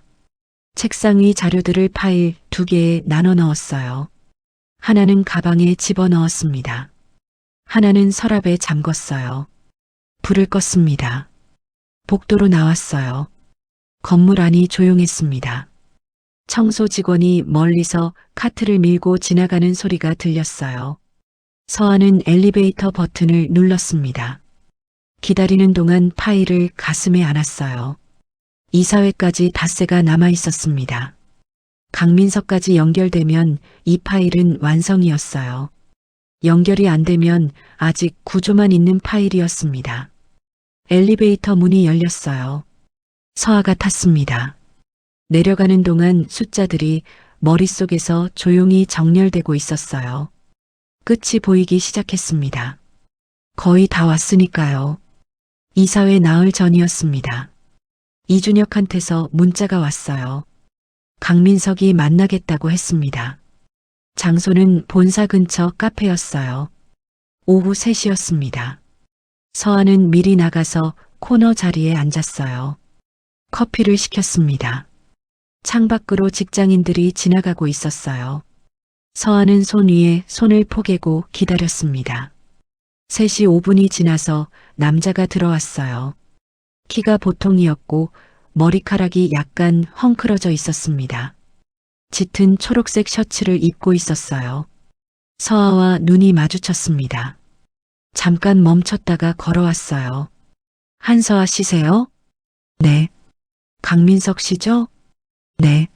앉았습니다. 점원이 오자 아메리카노를 시켰어요. 말이 없었습니다. 커피가 올 때까지 두 사람 다 아무 말도 하지 않았어요. 커피가 왔습니다. 강민석이 컵을 두 손으로 감쌌어요. 고개가 내려가 있었습니다. 서아가 먼저 말했어요.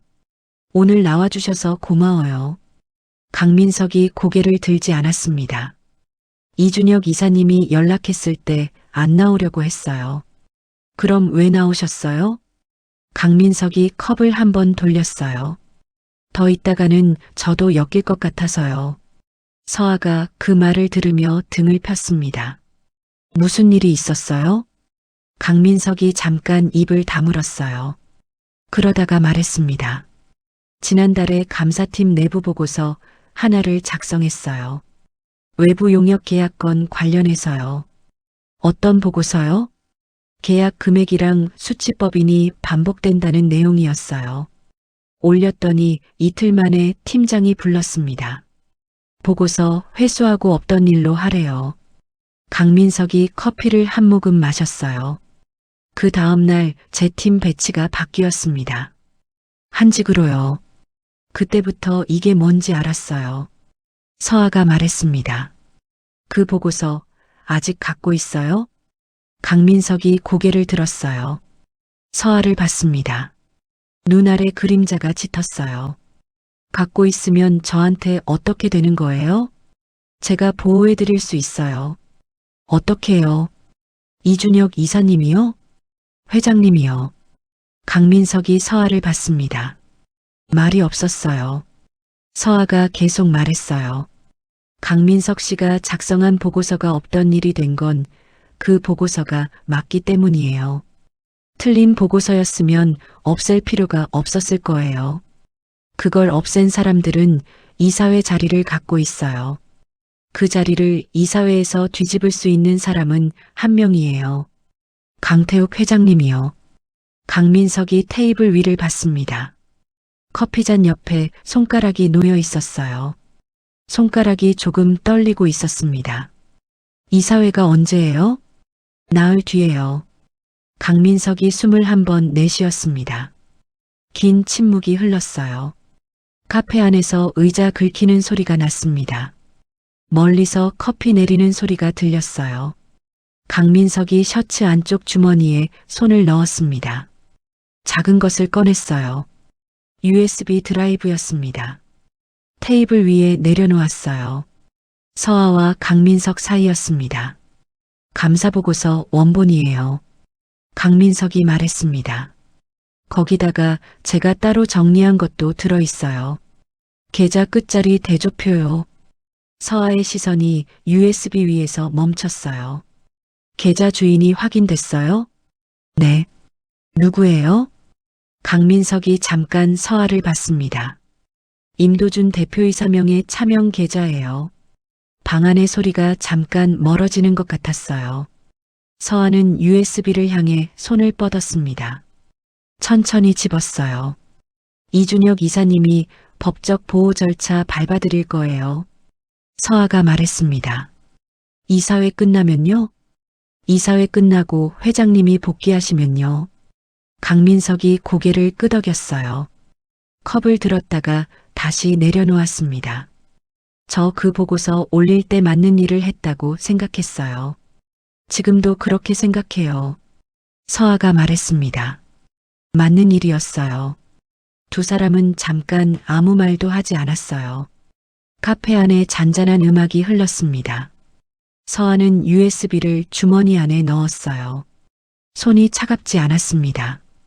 오히려 따뜻했어요. 이게 마지막 조각이었으니까요. 이사회 당일이었습니다. 아침부터 빛이 맑았어요. 서아는 오전 7시에 건물에 들어왔습니다. 사무실에 앉아 파일을 마지막으로 확인했어요. 비정기 계정 메모지, 외부 감사 보고서, 대조표, 강민석의 USB 출력본이었습니다. 새 묶음을 순서대로 파일 안에 넣었어요. 파인더 고리를 딸깍 닫았습니다. 손이 떨리지 않았어요. 이준혁이 9시에 들어왔습니다. 준비됐어요? 서아가 파일을 들어보였어요. 이준혁이 고개를 끄덕였습니다. 이사회는 10시 시작이에요. 강민석 씨는요? 오늘 사회 이사들한테 자료 복사본을 미리 전달해놨어요. 회의 시작 전에 이미 받아보신 분들이 있어요. 서아가 일어났습니다. 올라가죠. 12층 이사회실이었어요. 복도가 평소보다 조용했습니다. 문 앞에 정장 차림의 사람들이 들어가고 있었어요. 서아와 이준혁도 따라 들어갔습니다. 회의실은 넓었어요. 긴 테이블이 중앙에 놓여 있었습니다. 양쪽으로 이사들이 자리를 잡고 있었어요. 임도준이 상석에 이미 서 있었습니다. 박선호가 그 옆에 앉아 있었어요. 오미래가 태블릿을 앞에 두고 두 자리 아래 앉아 있었습니다. 서아는 테이블 맨 끝 자리에 앉았어요. 파일을 테이블 위에 내려놓고 두 손을 얹었습니다. 10시 정각에 회의가 시작됐어요. 이사회 의장이 개회를 선언했습니다. 첫 안건은 강태욱 회장의 이사회 복귀 신청건이었어요. 임도준이 곧장 발언을 요청했습니다. 이 안건은 처음부터 절차적으로 문제가 있어요. 임도준이 테이블 위에 손을 짚으며 말했습니다. 목소리가 낮고 또렷했어요. 회장님이 공식 물러나신 건 자발적 의사결정이었습니다. 그분이 다시 복귀하시겠다는 건 현재 경영 구조를 흔드는 행위예요. 이 자리에 계신 이사분들도 아실 겁니다. 지금 이 회사는 안정적으로 성장하고 있어요. 불필요한 혼란을 만들어야 할 이유가 없습니다. 회의실 안에서 몇몇 이사가 고개를 끄덕이는 게 보였어요. 임도준이 서아 쪽을 봤습니다. 그리고 오늘 자리에 공식 직함도 없는 분이 왜 들어와 계신지 모르겠네요. 서아를 향한 말이었어요. 이사들의 시선이 서아에게 쏠렸습니다. 임도준이 계속했어요. 회장님 측에서 데리고 온 분이라는 건 알겠는데요. 이 자리는 이사회입니다. 외부인이 앉아 있어도 되는 자리가 아니에요. 목소리가 조용했지만 날이 서 있었어요. 여러 사람이 보는 앞에서 서아의 존재 자체를 지워버리는 방식이었습니다. 박선호가 끼어들었어요. 이준혁 이사님 명의로 제출된 자료들도 열람 자격 논란이 있는 상태예요. 오늘 이 자리에서 그 자료를 근거로 삼는 건 절차 위반이에요.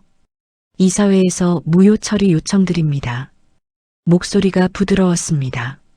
그러나 내용은 서아가 준비한 것 전체를 막겠다는 뜻이었어요. 임도준이 이사들을 훑어봤습니다. 자, 복귀 신청건 표결로 처리하면 됩니다. 더 이상 시간 낭비할 필요가 없어요. 그 말에 자신감이 있었어요.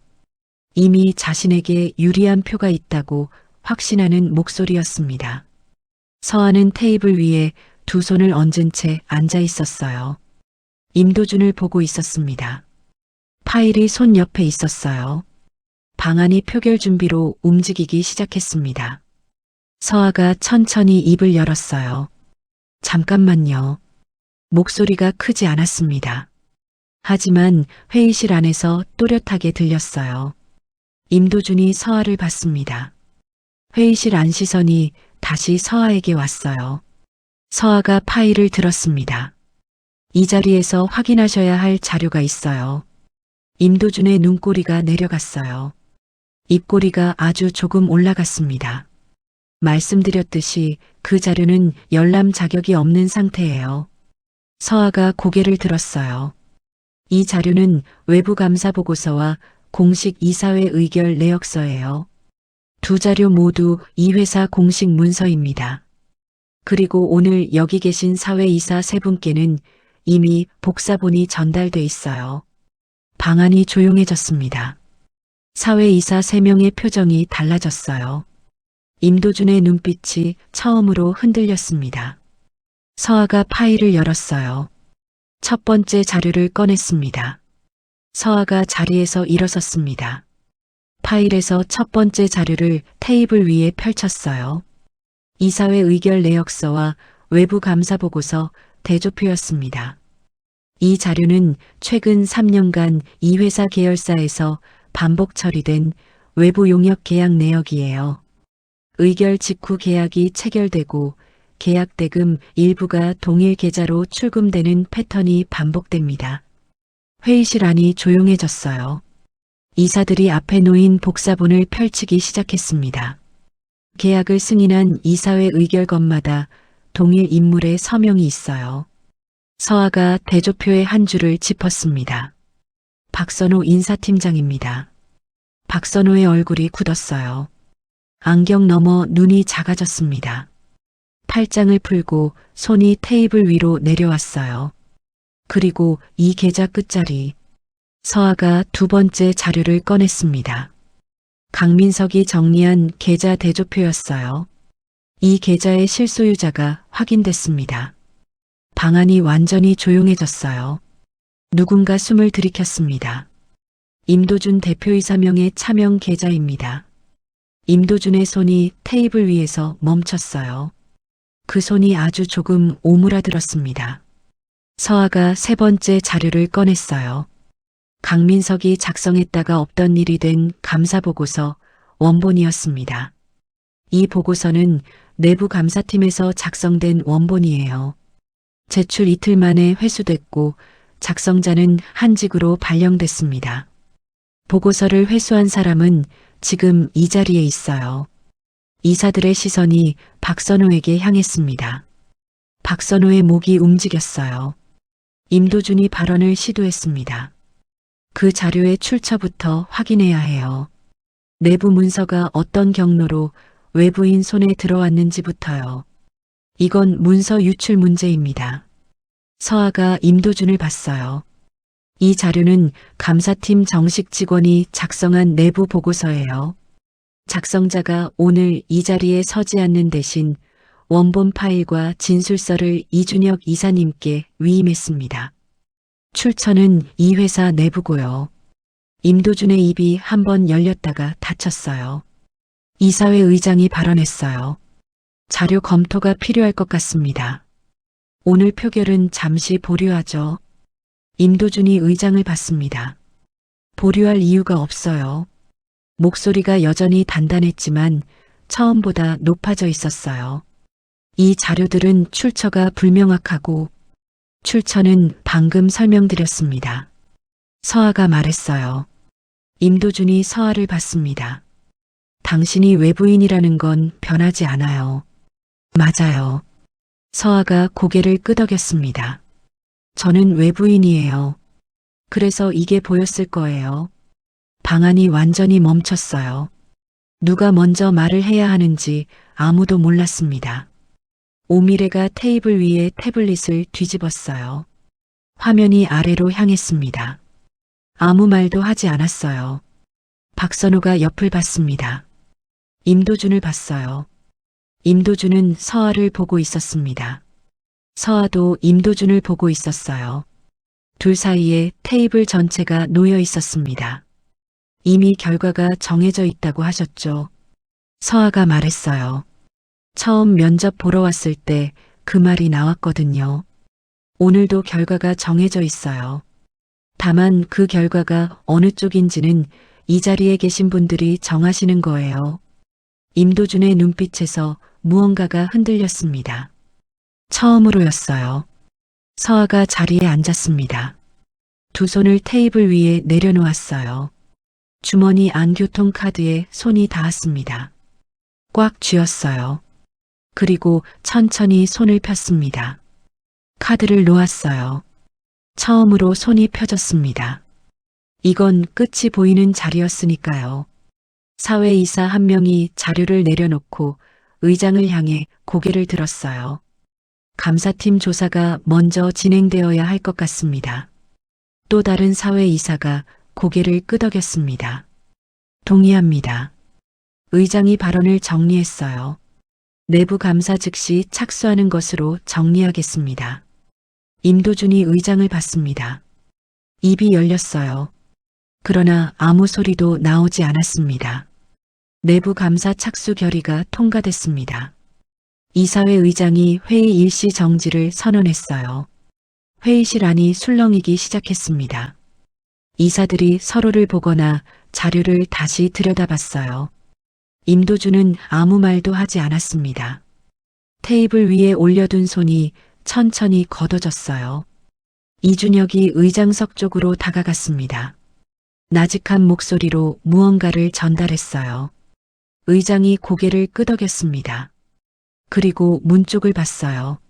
문이 열렸습니다. 정장 차림의 남자 2명이 들어왔어요. 회사 소속이 아닌 사람들이었습니다. 금융감독원이었어요. 이준혁이 이사회 소집 전에 이미 접촉해둔 곳이었습니다. 의장이 말했습니다. 오늘 제출된 자료를 바탕으로 외부 기관 조사가 병행됩니다. 박선호가 의장을 봤어요. 그건 이사회 결의 사항이 아닙니다. 목소리가 갈라져 있었어요. 이사회 결의 전에 이사장 직권으로 요청한 사안입니다. 의장이 말했습니다. 박선호의 입이 열렸다가 닫혔어요. 임도준이 이준혁을 봤어요. 이준혁이 임도준을 봤습니다. 아무 말도 없었어요. 임도준의 시선이 이준혁에게서 서아에게로 옮겨왔습니다. 서아가 시선을 받았어요. 피하지 않았습니다. 임도준이 말했어요. 이게 회장님이 직접 지시한 거죠. 서아가 대답했습니다.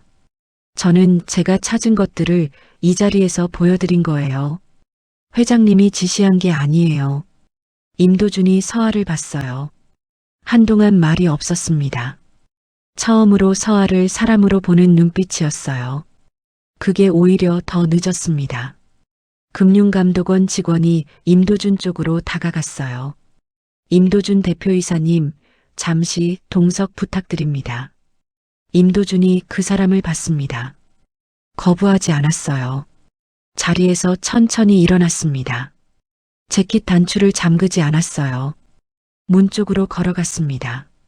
발소리가 회의실 바닥에서 울렸어요. 이전과 같은 발소리였지만 달랐습니다. 무게가 달랐어요. 박선호가 일어났습니다. 손으로 안경을 고쳐 쓰려다가 멈췄어요. 그냥 두었습니다. 문 쪽으로 걸어갔어요.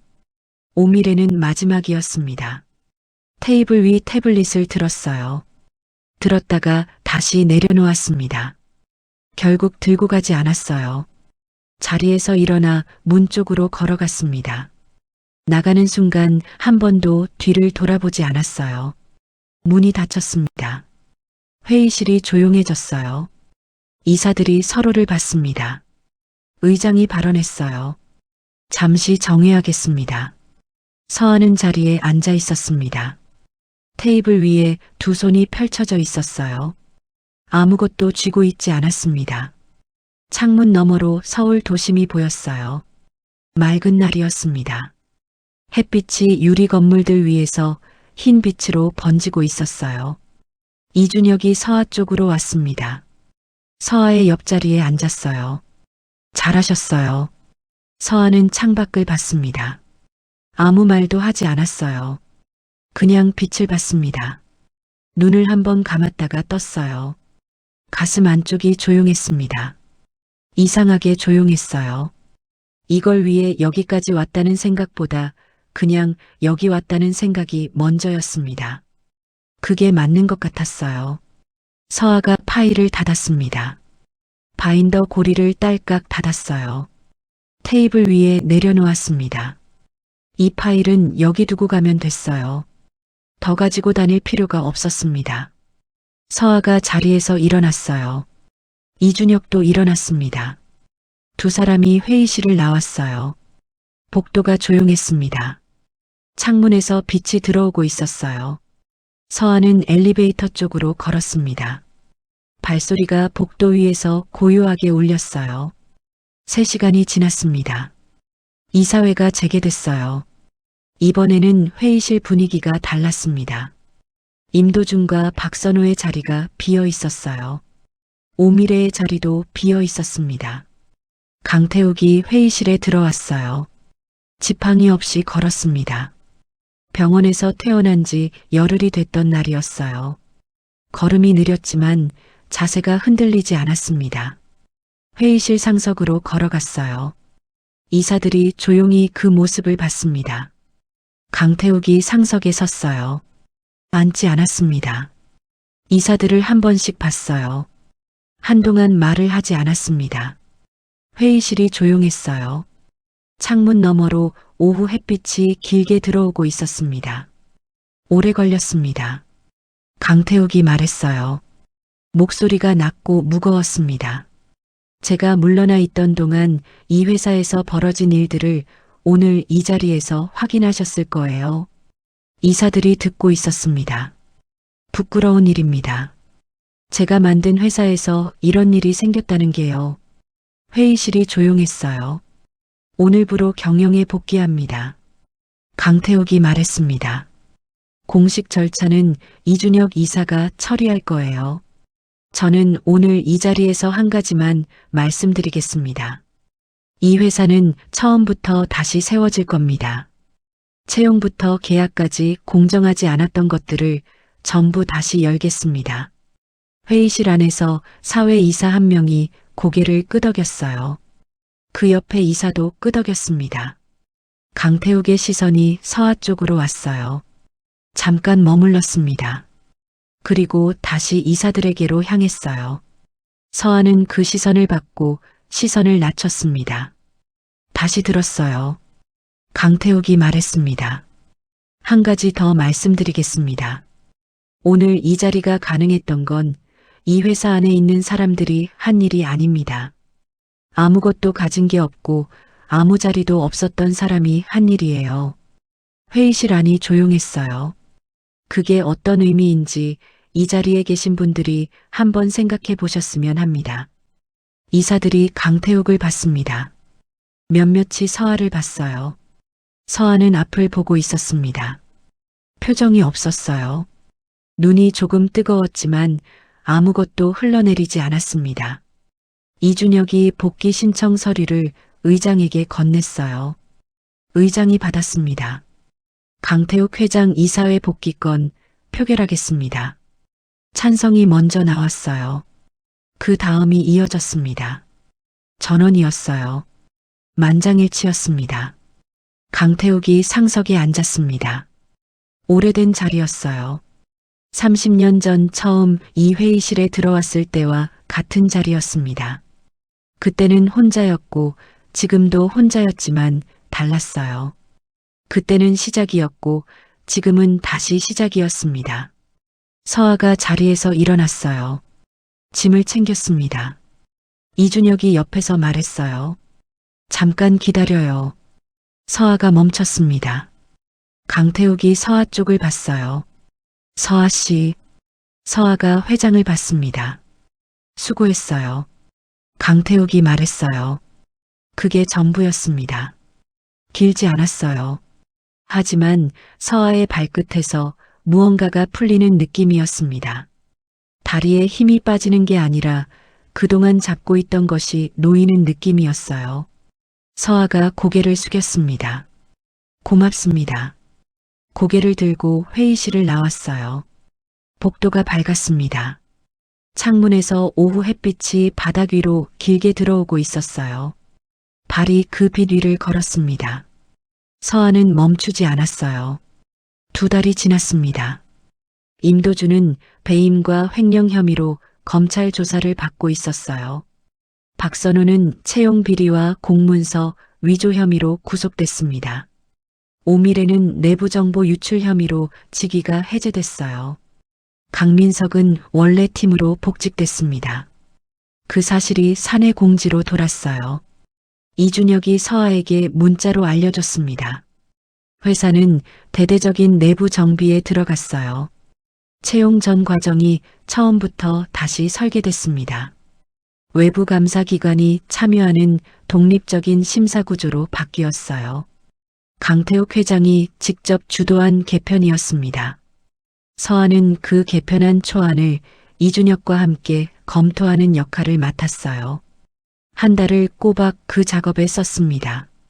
고시원 방에서 혼자 재무제표를 보던 때와 다르지 않았어요. 책상 위에 서류가 쌓였고 연필이 움직였고 밤이 깊어졌습니다. 다른 점이 있다면 이번엔 결과가 어딘가에 쓰인다는 거였어요. 개편이 마무리될 무렵 새 채용 공고가 올라왔습니다. 재무기획 직군이었어요. 서아는 공고를 받습니다. 하루를 생각했어요. 그리고 지원했습니다. 이번에는 이준혁도 강태욱도 아무 말을 하지 않았어요. 개입하지 않았습니다. 서아도 요청하지 않았어요. 서류를 냈고 필기를 받습니다. 면접 날짜가 잡혔어요. 면접실 문 앞에 섰을 때였어요. 5번의 탈락이 지나갔습니다. 이 건물 복도를 처음 걸었던 날이 지나갔어요. 비 오는 밤 도로변이 지나갔습니다. 열람실 형광등 아래에서 원장을 읽던 밤이 지나갔어요. 이사회 회의실 테이블 끝에 앉았던 오후가 지나갔습니다. 전부 지나갔어요. 서아는 숨을 한 번 골랐습니다. 문을 열었어요. 면접은 1시간이 넘게 진행됐습니다. 질문이 깊었어요. 재무구조 분석, 내부 통제 설계, 비정형 데이터 해석이었습니다. 서아가 대답할 수 있는 것들이었어요. 공인회계사 2차 시험 준비 과정에서 익혀온 것들이었습니다. 고시원방 책상 위에서 혼자 보던 재무제표들이었어요. 면접관들이 메모를 했습니다. 이번에는 다음 항목으로 넘어가지 않았어요. 같은 주제 안에서 더 깊이 물었습니다. 서아는 한 번도 시선을 내리지 않았어요. 열흘이 지났습니다. 저녁이었어요. 비가 내리고 있었습니다. 서아는 고시원 근처 버스 정류장 앞에 서 있었어요. 우산이 없었습니다. 핸드폰이 진동했어요. 문자였습니다. 최종 합격을 축하드립니다. 입사 일정은 별도 안내드리겠습니다. 서아는 문자를 3번 읽었어요. 3번을 읽어도 내용은 달라지지 않았습니다. 이번에는 달라지지 않아서 좋았어요. 가방 안주머니에 손을 넣었어요. 교통카드가 잡혔습니다. 꺼냈어요. 모서리가 달아 있었습니다. 3년이 넘게 가지고 다닌 카드였어요. 탈락 문자를 받던 날 지하철에서 꺼냈다가 넣었던 카드였습니다.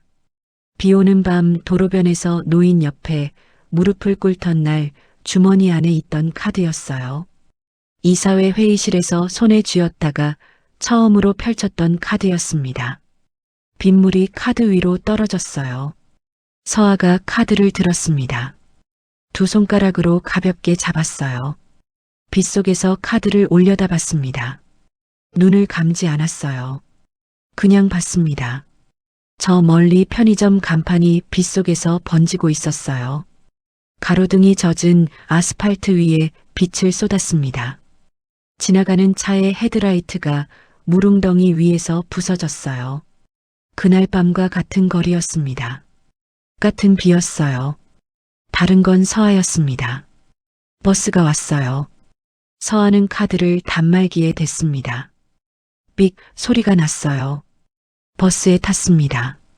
창가 자리에 앉았어요. 창밖으로 빗속의 거리가 흘러갔습니다. 가로등이 하나씩 지나갔어요. 서아는 카드를 주머니에 넣지 않고 손 안에 쥐었습니다. 꽉 쥐지 않았어요. 그냥 손 안에 있게 뒀어요. 버스가 달렸습니다. 비가 계속 내리고 있었어요. 그래도 됐습니다. 오늘 이야기는 여기서 마치겠습니다. 실력이 없어서 탈락한 게 아니라는 걸 서아는 이사회 앞에서 직접 증명했습니다. 그 증명은 누군가의 도움으로 이루어진 것이 아니었어요. 비 오는 밤 낯선 사람 옆에 무릎을 꿇을 수 있었던 사람이 스스로 만들어낸 결과였습니다. 선택받기를 기다리지 않았어요. 기준을 바꾸는 쪽에 섰습니다. 여러분 곁에도 그런 사람이 있으신가요? 오래 기다리고 있지만 아직 아무도 알아주지 못한 사람이요. 아니면 혹시 지금 그 자리에 여러분이 계신 건 아닌가요? 오늘 이야기가 마음에 닿으셨다면 무료인 구독과 좋아요 먼저 눌러주세요. 이 이야기에서 가장 기억에 남는 장면을 댓글로 남겨주시면 정말 기쁘겠습니다. 최아의 이야기 속으로였습니다.